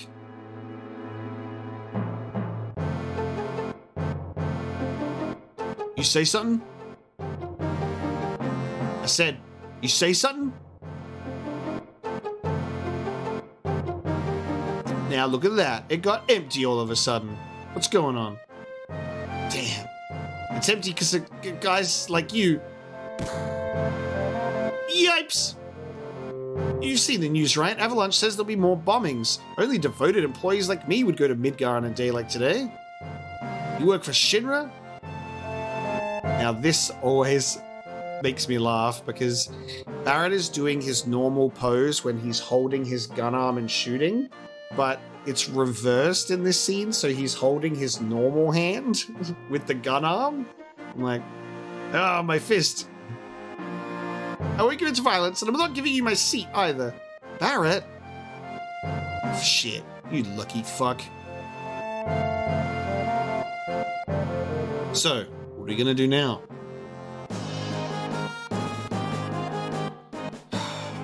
Shit, the hell are you so calm? You're busting up my rhythm.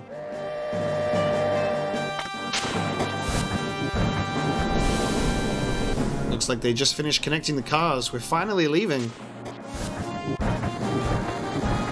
So, what's our next target? Ha! Listen to Mr. Serious about his work. Alright, I'll tell you.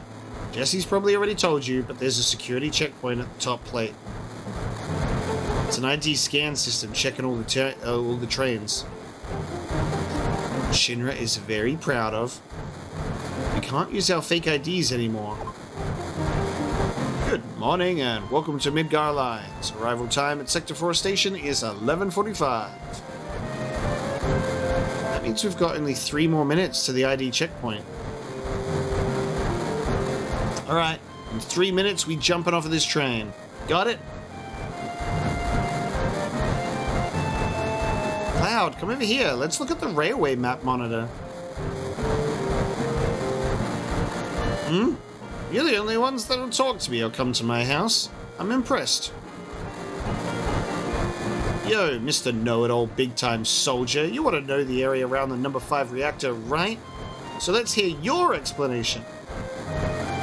Don't worry about me. Oh man, oh man, oh man. I'm gonna brag to everyone at work about this. Looks like you've seen this already. It's alright. Come a little closer.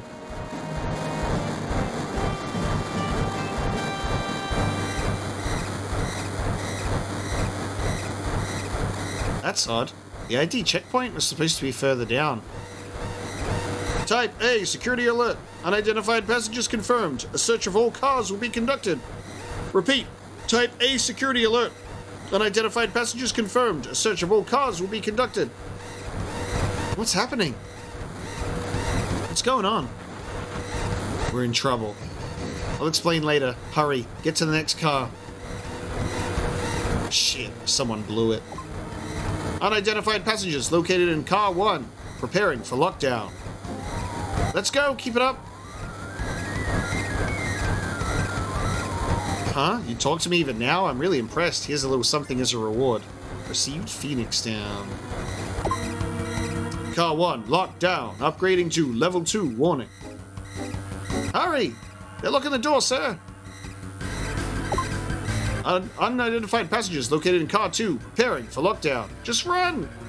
Changing to plan 2. Whee! Does this mean we're going to in a major bind? Huh? The hell? Do you want this? Yeah. Wow, we didn't even charge you. What? Don't get used to it, though. Received high potion. Gotta go through that dialogue quick. Car 2 locked down. Upgrading to warning level 3. Alright, we clear? Not yet. We're starting another check. If we're caught, we're done for. But don't worry. If we move up the train, car by car, we should get past it. Hey look, there's Johnny. And Tifa beating up that old man. Unidentified passengers moving to front of train. Currently tracking location. Later, goodbye, adios, Midgar! Nowhere to run. By any chance, busted? That's right. I'm so sorry, I'll give it back. That's right, we got pickpocketed. Car 3 locked down. Brr. That scary broad made me take the bomb. Of course I couldn't very well refuse her. They took their clothes. Car 4 locked down, upgrading to maximum security alert.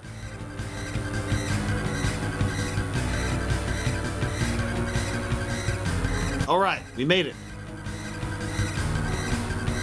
Yo, this way.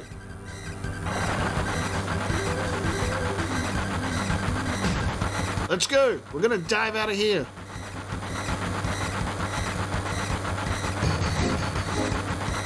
Scary, huh?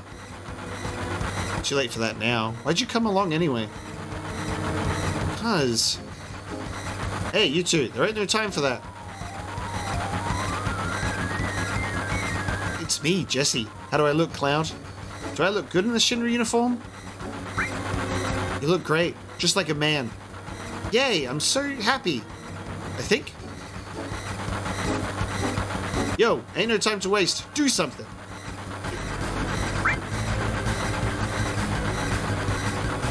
Yeah, I've made up my mind. Watch closely. I'm gonna jump. Don't care if I go first. The leader always stays till the end. Don't worry about me. Just go. Yo, don't go getting your spiky ass hurt. It's only the beginning of the mission.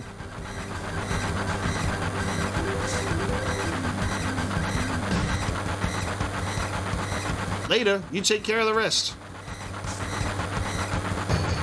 Those red flashes are so much more offensive than I remember. Good. So far, everything's going as planned. Don't let your guard down till we reach the Sector 5 reactor. Biggs, Wedge, and Jesse got everything ready for us, so move it! The only time that all the party members go into Barrett, and then Barrett transforms. The reactor's just down this tunnel. Boop! Just down that tunnel, huh? Which means maybe we should run all the way down here for something. And maybe it'll be entirely a waste of time, but let's do it anyway.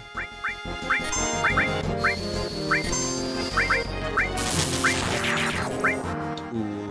And that is why you use the all magic with offensive magic, baby.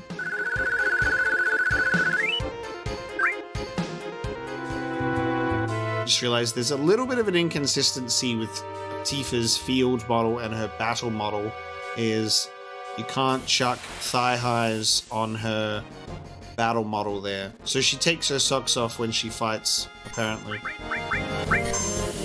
Yeah, here's a quick and easy way to deal with groups of enemies. Is the all materia really just speeds things up. Now we do actually have speed increases. I can do speed hacks, so I'm doing that right now. It speeds up the gameplay, but not the music, which is nice. So if I want, I can actually speed it up, which is a nice quality of life thing, you know. So Cloud does not normally move like this or this fast, and Battle does not normally go this fast either.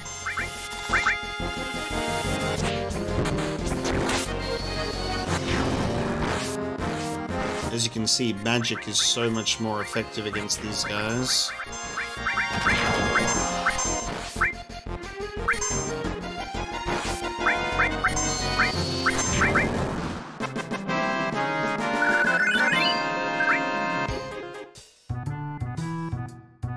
I love this music so much. Alright, here we go.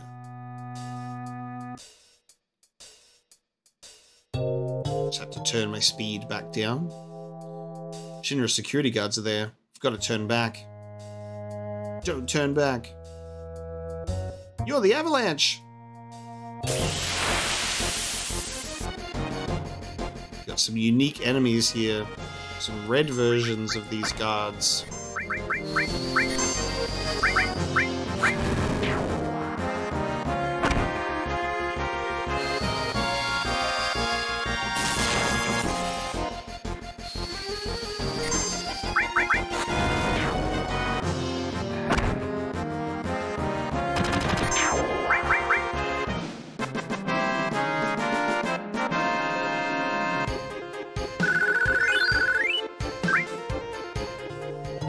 Intruders! A terrorist attack! More security's coming. It's dangerous to stay here. Stay here. So, basically, what this premise is you can grind some enemies here for levels, like, it's obviously nothing super special, it's just like you can run all the way to the end, and it's cool that it goes somewhere still, you know?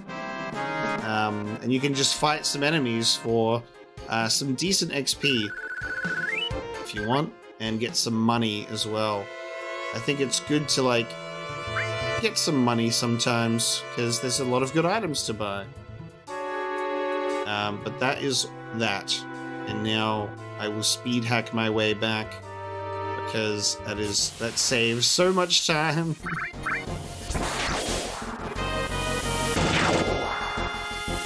and it saves so much time on battles as well, because like a lot of the time that you will spend playing Final Fantasy games is in battles, navigating the environment, and that can get a little bit tedious, especially when we live in a day and age when we're adults with so much happening and we're so busy and we can't sit in front of a TV playing video games as a 7-year-old anymore as much as we wish that we could. So the ability to put on like multiplier for your speed is the way to go nowadays, you know. Not for story moments, obviously, not for the big important things, but for like stuff like this, it is definitely what I feel is right. Oh, I'm not ready to do that yet. We'll save Tifa's limit for another day. Maybe we'll use it on the next one.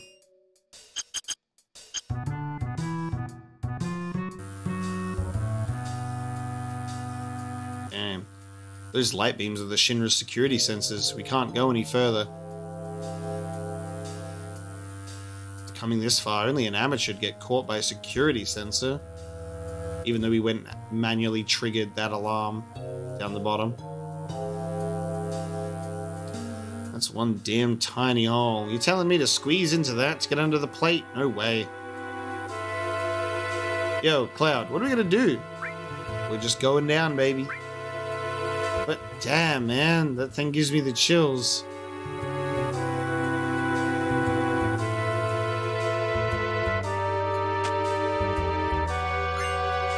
Ether.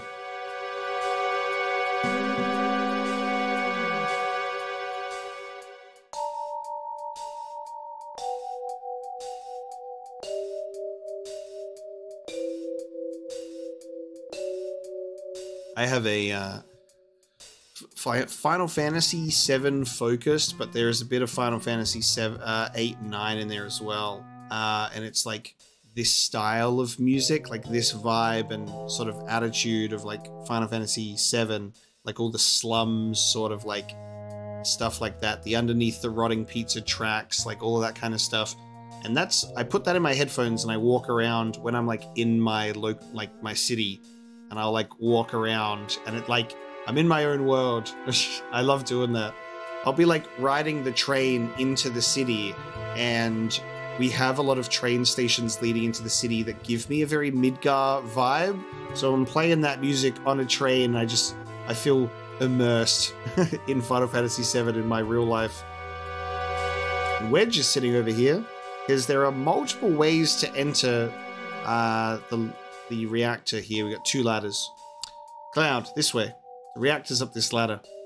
Now, what I love, right, about the remake is it is unashamedly searching for every single opportunity it can to flesh out the game and extend that runtime a bit to be like, let's make Midgar a fully fleshed out experience. This one platform in the original game that you just walk down a ladder, go up a ladder, you're in. This is a full level in the game. This is a full chapter of navigating like different levels of the Undercity, right? The under the plate. And if you look down here as well,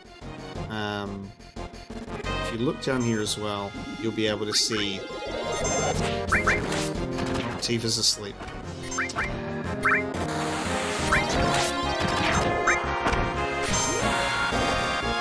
Eat up that fish.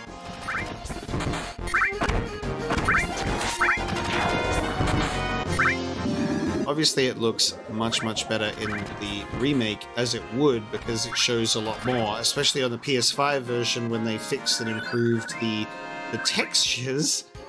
This did not look as good on the PS4. They had some texture issues for sure, but you can see the ground and the slums below. You can see some light sources and stuff. It's really cool to see the pre-rendered backgrounds at work there. But this was a fully fleshed out level with like the sun lamps and everything going down onto the slums below. It was really neat. There's only one particular chapter of the 7 remake where I was going through it and I was like, okay, this feels like a lot of padding and it feels totally unnecessary. And that was the Sector 6 expressway segment of the game where you're getting the cranes and you're picking up the character and you're moving the character and then you're picking up crates and that was very tedious because I was like, okay, this got old real quick.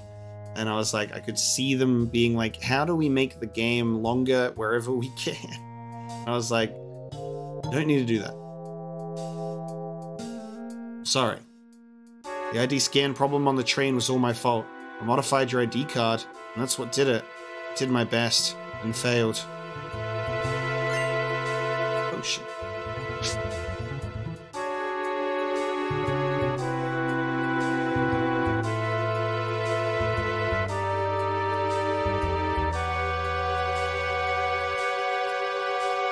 We're gonna pull out now. We'll meet up at the hideout. Cloud, we're counting on you to blow up the reactor. You got a tent. And you can use tents at save files. And you know what? We'll use it. Because our health is pretty low, and so is our MP. So we'll refresh ourselves. We'll save our game too while we're at it.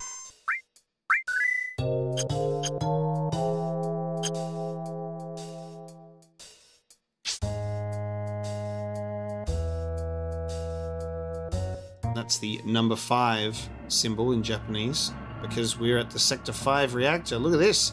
A little bit familiar, but with a different color, different hue in the environment there.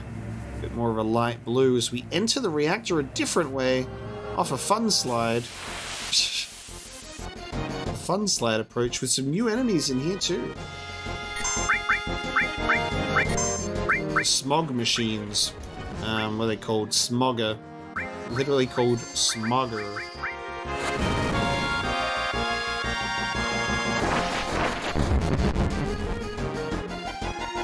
Now, something that Final Fantasy VII is, and everyone can agree, is Final Fantasy VII is quite easy.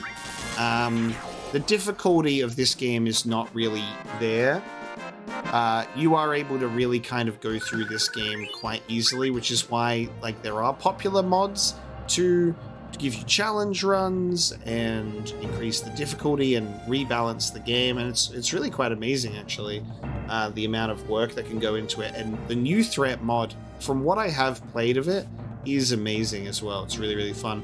I actually do have some new threat videos on the channel. I didn't really want to talk about it because I feel kind of bad because it's an abandoned playthrough, because, like, nobody was watching it really. Genuinely, like, at the time of uploading, I was getting like 20 views on those videos, and I was playing some other games that were getting appropriate views, and it was early days, and I was very busy, and I was like, okay, I don't think anybody cares about Final Fantasy, sadly. 20 views, and I'm like, okay, I'll continue playing Metal Gear Solid and Uncharted and stuff instead. So I have played the new threat mod up to a certain level, but it's incomplete, sadly. But the balancing and updates that they do is really, really amazing. But, like, for example, our character got poisoned just then, but it doesn't matter, because as long as you survive the fight, your status goes away. It's not one of those ones where the status persists outside of combat and goes into the next fight. You have to use restoratives and cure yourself. They changed that in Final Fantasy VIII. In Final Fantasy VIII, you actually need to, like, cure your characters of their status ailments, which makes sense. And I think it's better that way. Makes a little more sense.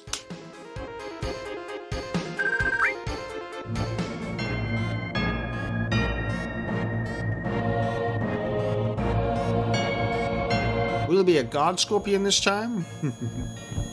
Oh no, something different. What's this?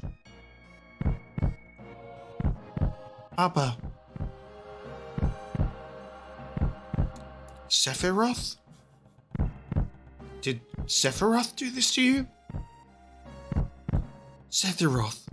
Maybe by the end of this playthrough, I'll be a master at saying it out loud. Sephiroth. Soldier. Macro reactors. Shinra. them all. What's Tifa doing in a cowgirl outfit with a sword? What's going on there? Huh? That's weird. Damn, man, get a hold of yourself. You alright? Tifa. Hmm? No, forget. Come on, let's hurry. I know. You're my chaperone, right? Damn straight. Tifa's old friend. That ain't good enough. Love that dialogue.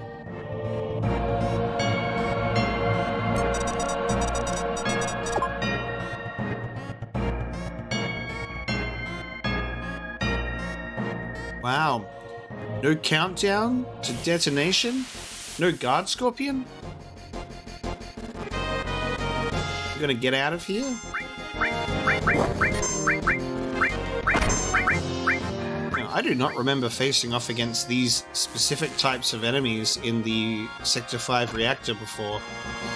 I think I remember them appearing, but I thought that they were more of a rare encounter and you still faced off against the normal reactor inhabitants. So that's the funny thing, is like, I've played this game countless times, over and over and over again, especially the beginning, like the first disc, I have played countless times, and even then there'll be things that I'm like, I can't actually remember this 100%. I mean, that's just normal. Can't remember if the enemies were different or not. I'm like 99% sure that I have 0 changes to the actual gameplay and like fights or anything like that, so. Because if I was to do something, we'd probably end up doing like a rebalancing mod or something, but we do not need to. Because we're just here to like enjoy the game, gameplay story-wise, you know, as it was given to us back in the day, because it's just so magical, and especially to just talk about it and have it on the channel while Rebirth is around the corner, and then there'll be a 3rd remake part as well, and I'm so very excited for that as well, because it's shaping up to just be 3 of the biggest games of all time. It's going to be such a massive trilogy that for the people that like get introduced to Final Fantasy VII Remake when the full trilogy is out, they have the greatest time of their lives playing that 3-game package in the same way that when we were kids and we played 3 discs, they get 3 games, you know? It's amazing. I love that they're doing a trilogy. And Midgar was always, like, pretty much one of my favorite segments of the original game, so getting a full game, never an issue with me, because I was like, I love Midgar, I want as much of that as possible. And it lived up to that for me. Now, when I was a kid, I was like, we just leave the reactor the same way we came, right? And I would always try and go back up that slide. I always be like, surely we can like climb up it, right? We'd just go back the way we came. So I got stuck here for ages. I always retain the memories of like the places that I got stuck at in this game, which is really funny. I know exactly where my hurdles were because I was too stupid to just go a different way out.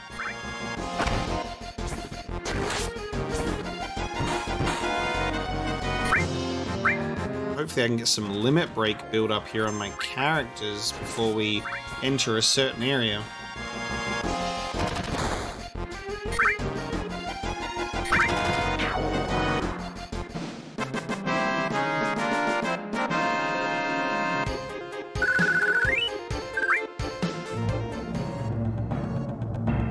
As much as random encounters can be a pain in the ass for a lot of people, like, they're super necessary, especially for like leveling up your materia, getting money, obviously leveling your characters as well, but the AP for materia I think is one of the most important things.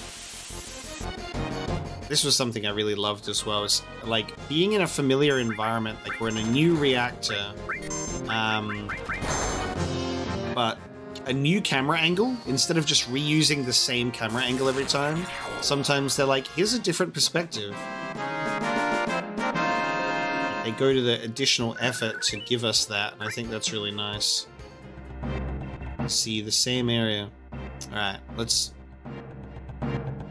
Can I get this first try? Am I locked in? Jesse said we all have to push the buttons at once. No, I was just off. I'm an old man now. No good, let's try it again. Oh, now it's a little bit too early. Third time's the charm, baby.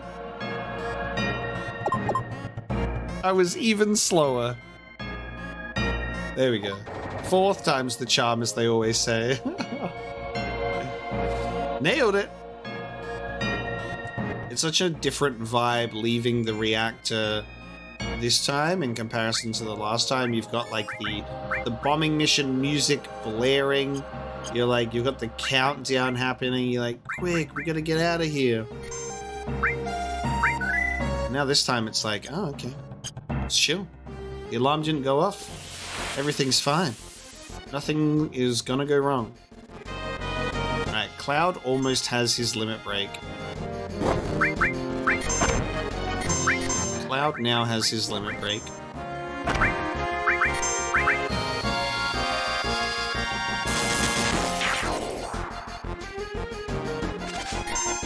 Miss?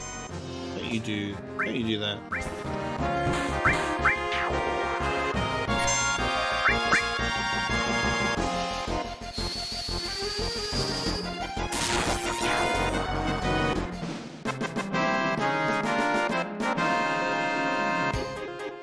One limit break is at least going to be good for us, because that'll get us a significant head start on this set piece. And I love this camera angle change too, like seeing the height of how high we are from down below. Very, very cool. This segment in the remake was just one of the most exceptional fights, and the rearranged version of this theme as well was absolutely gorgeous. Uematsu was just a god when he was rearranging this specific theme, especially at the 5-minute mark in the remake version. And he brings in a whole goddamn choir to just, he summons a choir from the heavens himself. This way. Shinra soldiers? Shit. What the hell's going on? A trap.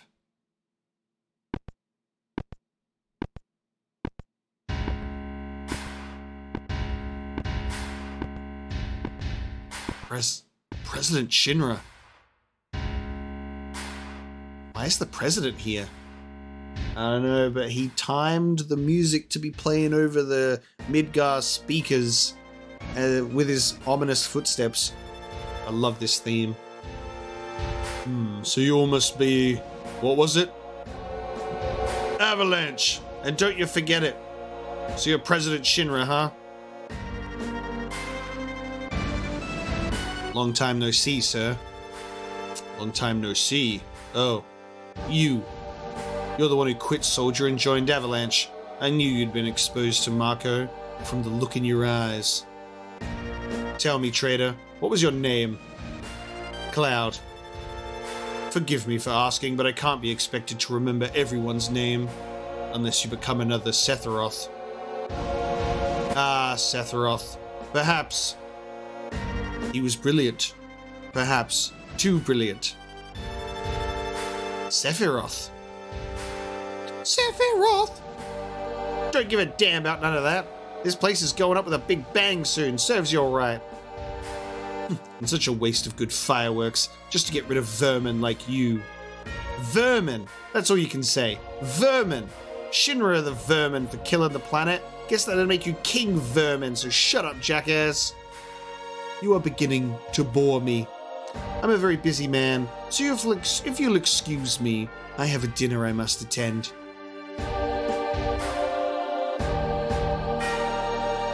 I've just disconnected my microphone. I just whacked it.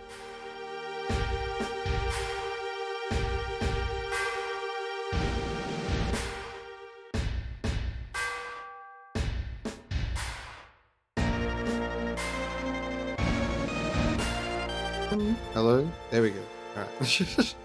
Like smacked my microphone and just disconnected. Dinner? Don't give me that. I ain't even started with you yet. But I've made arrangements for a playmate for you all. Glad that I noticed that my mic disconnected, otherwise I'd be muted for the rest of the video. What's that noise? The hell is that? It's a fart machine. Meet Airbuster, a techno soldier. Our weapon development department created him. I'm sure the data he'll extract from your dead bodies will be of great use to us in future experiments. Techno soldier? Now then, if you'll excuse me. Wait, President! Yo, Cloud, we gotta do something about him. Help, Cloud! This is from Soldier? No way. It's just a machine. I don't care what it is, I'm gonna bust him up. Here it is, baby. The boss theme. We want to start this off right, okay? So Cloud has the limit break. Program 1 operation. And he's turning around. Never turn your back to a limit break, baby. Big bomber. This is one of my favorite pieces of music ever. Boom, 680. And then counterattack, rear gun. Okay, so it's not turning around, but we want to wait for it to turn around again so Barrett can do his limit break in the back. Gotta hit its weak point for massive damage. Are you gonna turn around to attack Cloud? Nope, you big bomber, okay. We'll have Cloud attack, hopefully that doesn't destroy the turn function, not operational. Okay. Never mind. Turn function is now non-operational. So we're not hitting the weak point for massive limit break damage, but that's okay. Boom. 641 front on anyway. And yes, that was the boss battle. Because that is the limit break experience. If you don't have limit breaks prepped and ready to go, that will be a much more extended sequence, because you're a lot weaker.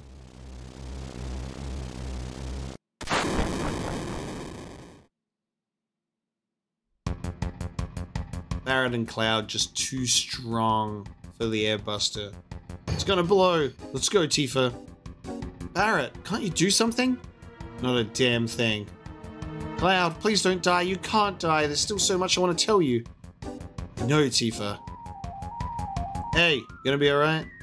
I'm gonna be strong. Don't worry about yourselves. I'm alright, but take care of Tifa. Alright, sorry about all this. Stop talking like this is the end. Okay, hold on.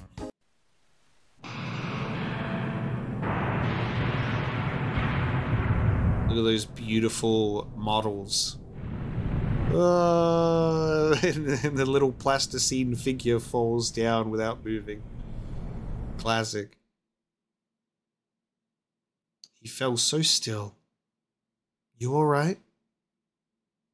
Can you hear me? Yeah. Back then, I only got scraped knees. What do you mean by back then? What about now? Can you get up? What do you mean by back then? What about now? Don't worry about me. Worry about yourself now. I'll try. Oh, it moved. How about that? Take it slow now, little by little. Hello, hello. I know.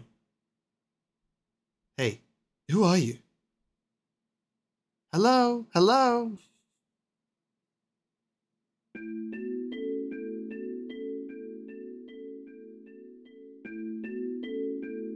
Who are you indeed? The voice in our own head. You okay? This is a church in the Sector 5 slums. You just fell from above. You really gave me a scare. I came crashing down. The roof and the flower bed must have broken your fall. You're lucky. Flower bed? Is this yours? Sorry about that. That's alright. The flowers here are quite resilient because this is a secret place. They say grass and flowers won't grow in Midgar, but for some reason, they have no trouble blooming here. I love it here.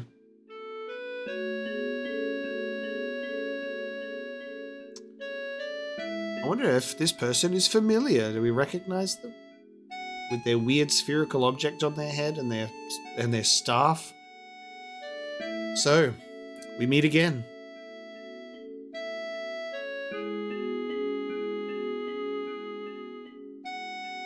Don't you remember me?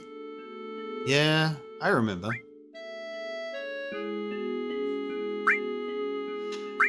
Such a good option. I love the humor. You were selling flowers. Oh, I'm so happy. Thanks for buying my flowers. Say, do you have any materia? Yeah, some. Nowadays you can find materia anywhere. But mine is special. It's good for absolutely nothing. Good for nothing? You just don't know how to use it. No, I do. It just doesn't do anything. I feel safe just having it. It was my mother's. Say, I feel like talking. Do you feel up to it? After all, here we are meeting again. I don't mind. Wait here. I've got to check my flowers. It'll be just a minute.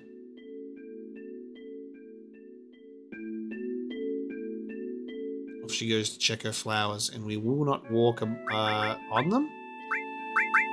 And the good news is the materia that was on our previous characters has been removed. And we got a Titan bangle from that fight as well. A little bit of an upgrade.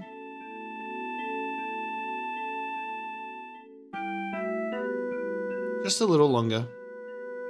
Oh! Now that you mention it, we don't know each other's names, do we? My name is...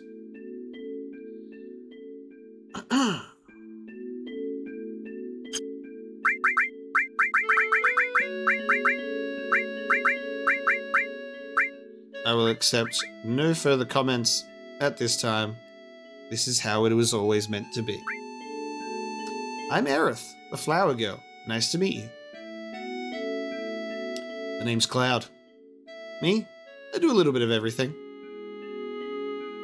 Oh, a jack of all trades. Yeah, I do whatever's needed. What's so funny? What are you laughing at? Sorry, I just... Instant turnaround. Sorry. Bad timing on my part. Yeah, her name is Aerith. Because it's like Earth. It's Japanese mispronunciation, mistranslation. As usual. Cloud, don't let it get near you.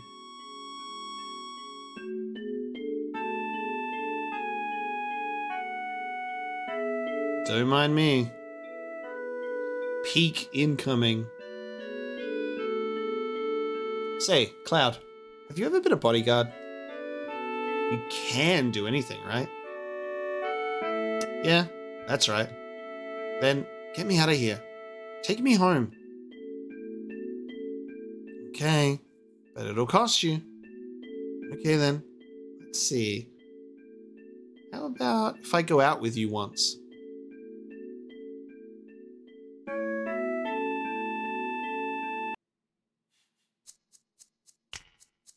I don't know who you are, but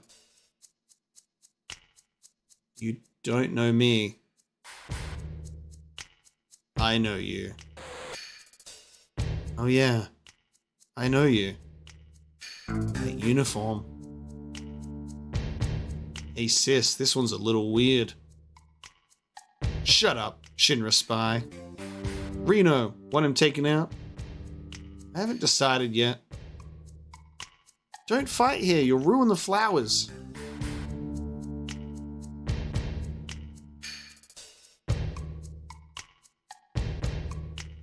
The exit is back there. Off we go.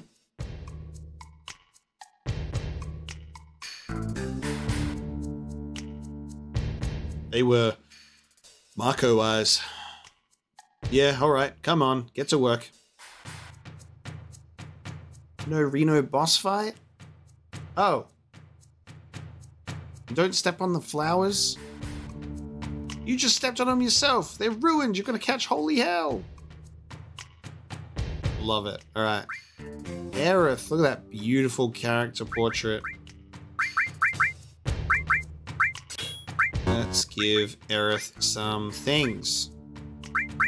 Now, Aerith is our resident healer. So it will actually make a lot more sense for Restore to go to Aerith, which is our white mage style.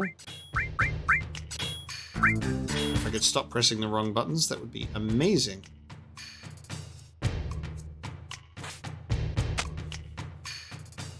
Now, original Final Fantasy VII PlayStation 1 game logic is my favorite thing, because we just cleared that gap. Cloud and Aerith, no problem. Big old jump. Now we're going to run up here and do the same thing on a really teeny tiny jump in comparison. Really small one. But because it uses the logic of the character is visible instead of in our party, it's just kind of funny. There they are. Over there. Aerith, quick, don't leave my party. When you leave my body, you lose our spectacular jumping ability. Cloud, that one. I know. Looks like they aren't gonna let us go. What should we do?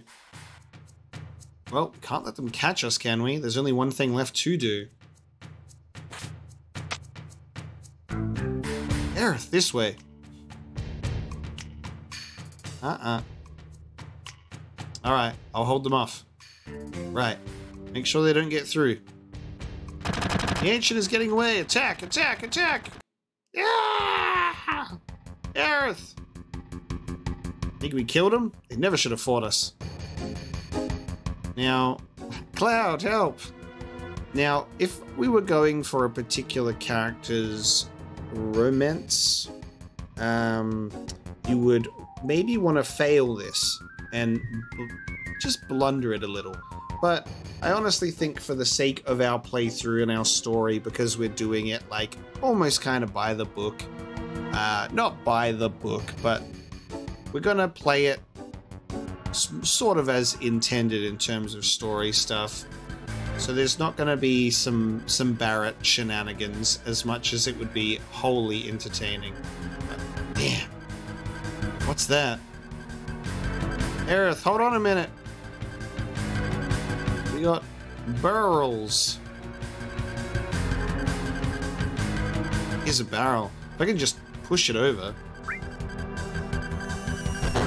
Boom. Ah! Thanks, Cloud. You can push the wrong barrel and she'll be like, really? And then she'll have to fight the guy. Or you can tell her to run as well. Yeah! Cloud, help! Hold on a minute.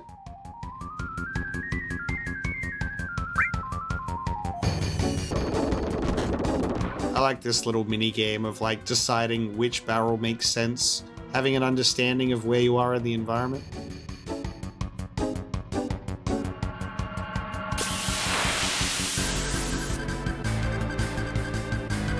Now Cloud can get into battles here as well, against the hedgehog pies, as they're called. Hedgehog pie.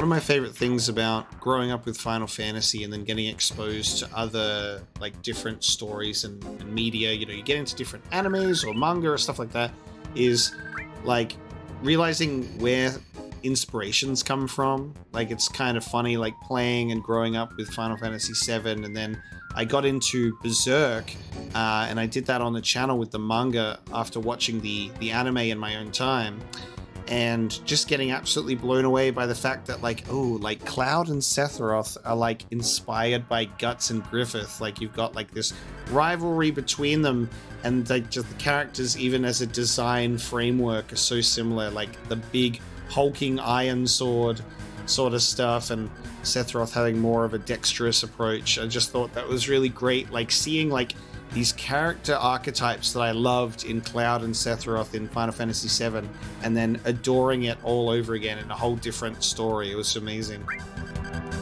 Hold on a minute, I'm waffling. Oh, there you go. Did I do good? Thank you. Thanks, Cloud. That's some romance points, baby. Oh look, she did the jump.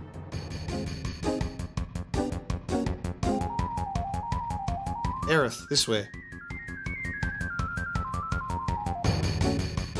Hurry is what this music is called.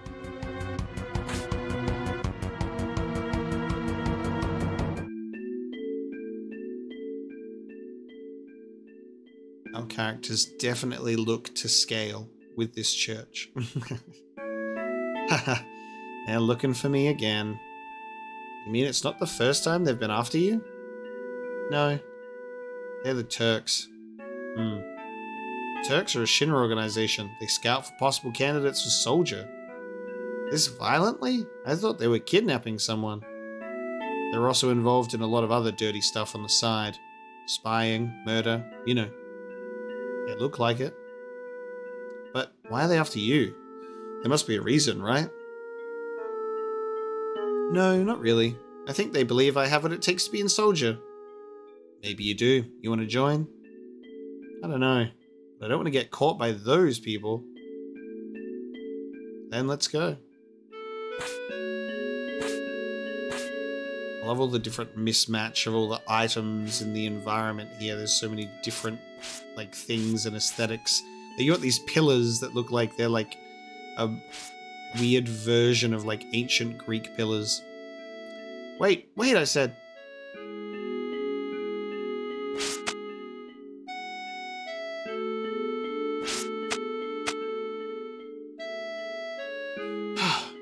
Slow down. Don't leave me. Funny. I thought you were cut out to be in soldier. Oh, you're terrible. Hardy, hardy, har. Hey, Cloud, were you ever in soldier? I used to be.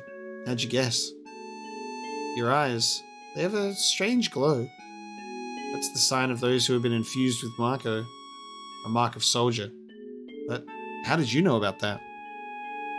Oh, nothing. Nothing? Right, nothing. Come on, let's go, bodyguard. The only time that a party member does not go inside of your body and actually follows you. Look, and doesn't just stay in one spot, like actually follows you. Like that coding is in the game. It's possible for party members to exist outside and follow your character. And it looks so natural because they have a little bit of a delay. It doesn't do what Final Fantasy VIII does where they're like magnetically attached to you. I kind of wish that that was in the game. It would be awesome to have like Barret and Tifa like lingering behind you like that.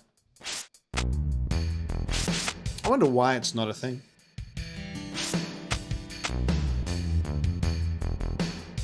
Phew, finally made it off. Now what? My house is over here. Hurry before they come. Now Aerith no longer follows us, sadly.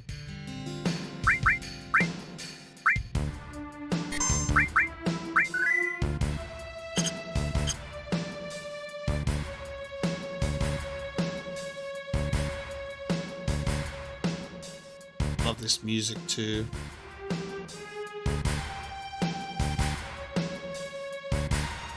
Huh? Who the hell are you? Who do you think you're talking to? What a drag. You wanna go to that store in Sector 6 again? Love the characters that are blocking places that you can't go. Here you go, there's Aerith's character model in combat. Looks nice.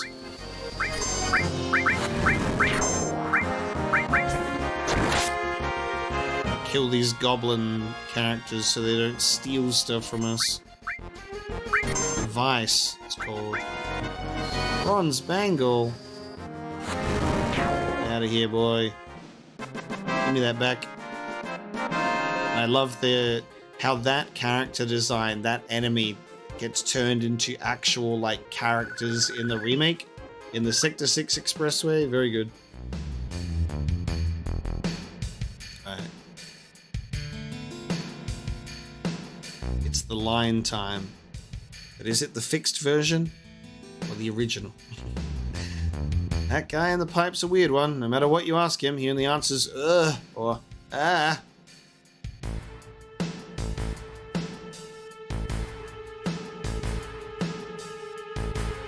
This guy is sick.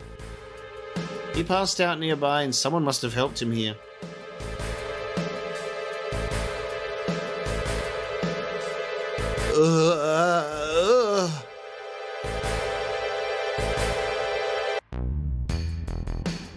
This is the one. Won't you help him? Listen, I'm no doctor. No, I guess not.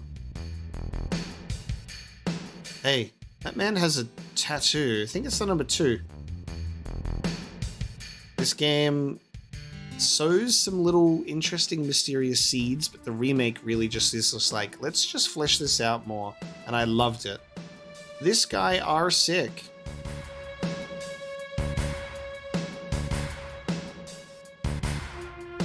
This NPC is such a treat to talk to at different points in the game as well. It's so funny. What am I doing? Walking around, looking at the ground. You find a lot of things people dropped when you look down. You never find them when you're looking up, right? Her perspective on the world is very funny. I don't care if it's scrap metal or materia. We can get anything here in the slums. Got a lot of good materia here. Why don't you look it over? We're good. Something that blew my mind about this game and these characters is this dude, right? When the character models update with more details like this with the mod, I was shocked that he is wearing a scarf, because the whole time, every time I had looked at his original character model from the PlayStation 1, I was like, that dude has a beard. Like, to me, he had a beard. And then with that extra detail, I'm like, it's a goddamn fucking scarf the whole time. Blew my mind. Also, he gets pissed off if you do this. Hey, didn't your mother ever teach you not to barge into houses and open up people's freezers? I also love his store bench top just being littered with cigarettes.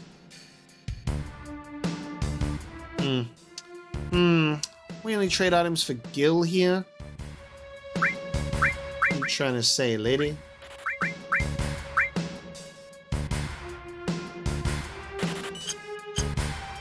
I feel judged.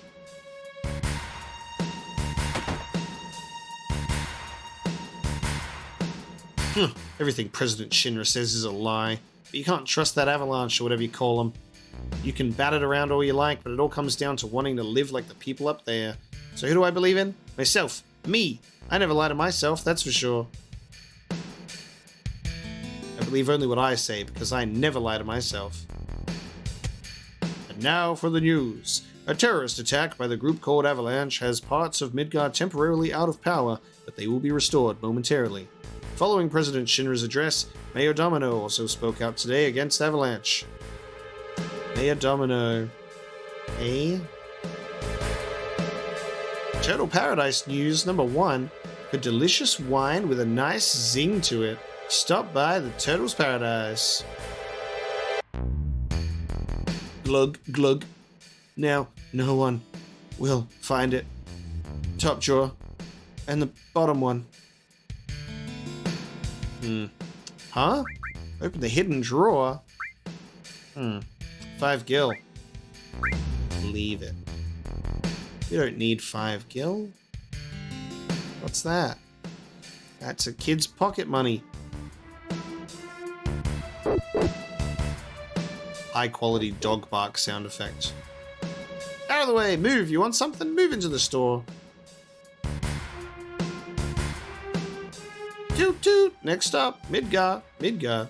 Any passengers getting off at Midgar should please ring. You know, Midgar's supposed to be sparkly and springy and sleeky. Oh yeah, someday I'm going there. Taking care of yourselves is the law of the slums, but to do that, first you need weapons, right? Now you can buy the Titan Bangle that we just got. We'll grab 2 copies of that. Huh? You want weapons? It's too damn bad. I ain't got no weapons to sell you. The reason is, the weapon store's over that way.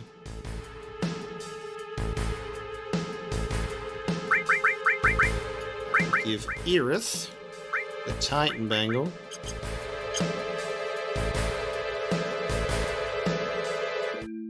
And look at this beautiful location. Where are we? It's gorgeous. Received ether. Received the cover materia, which we will not be using at this time. And we find ourselves at a beautiful resting point.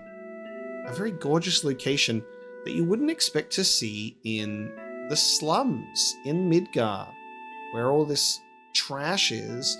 You see this beautiful waterfall in the background, flower fields, and an actual, like, nice looking home.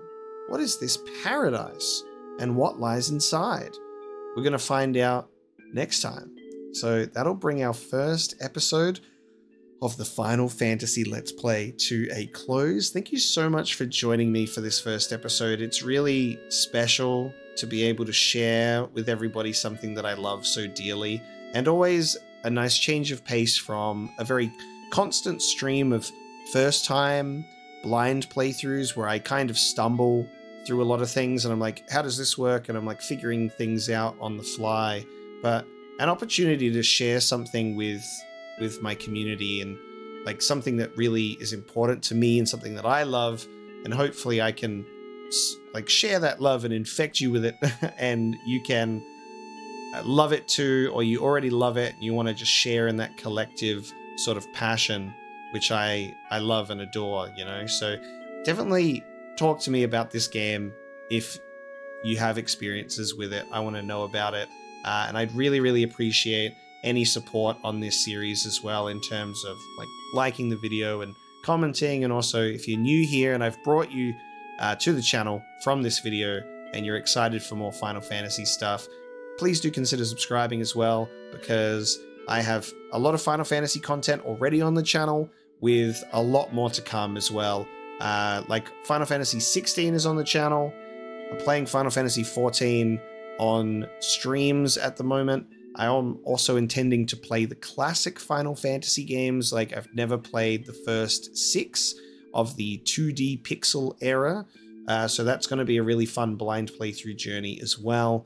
So stick around if you'd like to see more of that, and I appreciate the support regardless. Thank you so much for joining me for this episode of Final Fantasy VII, and I will see you next time.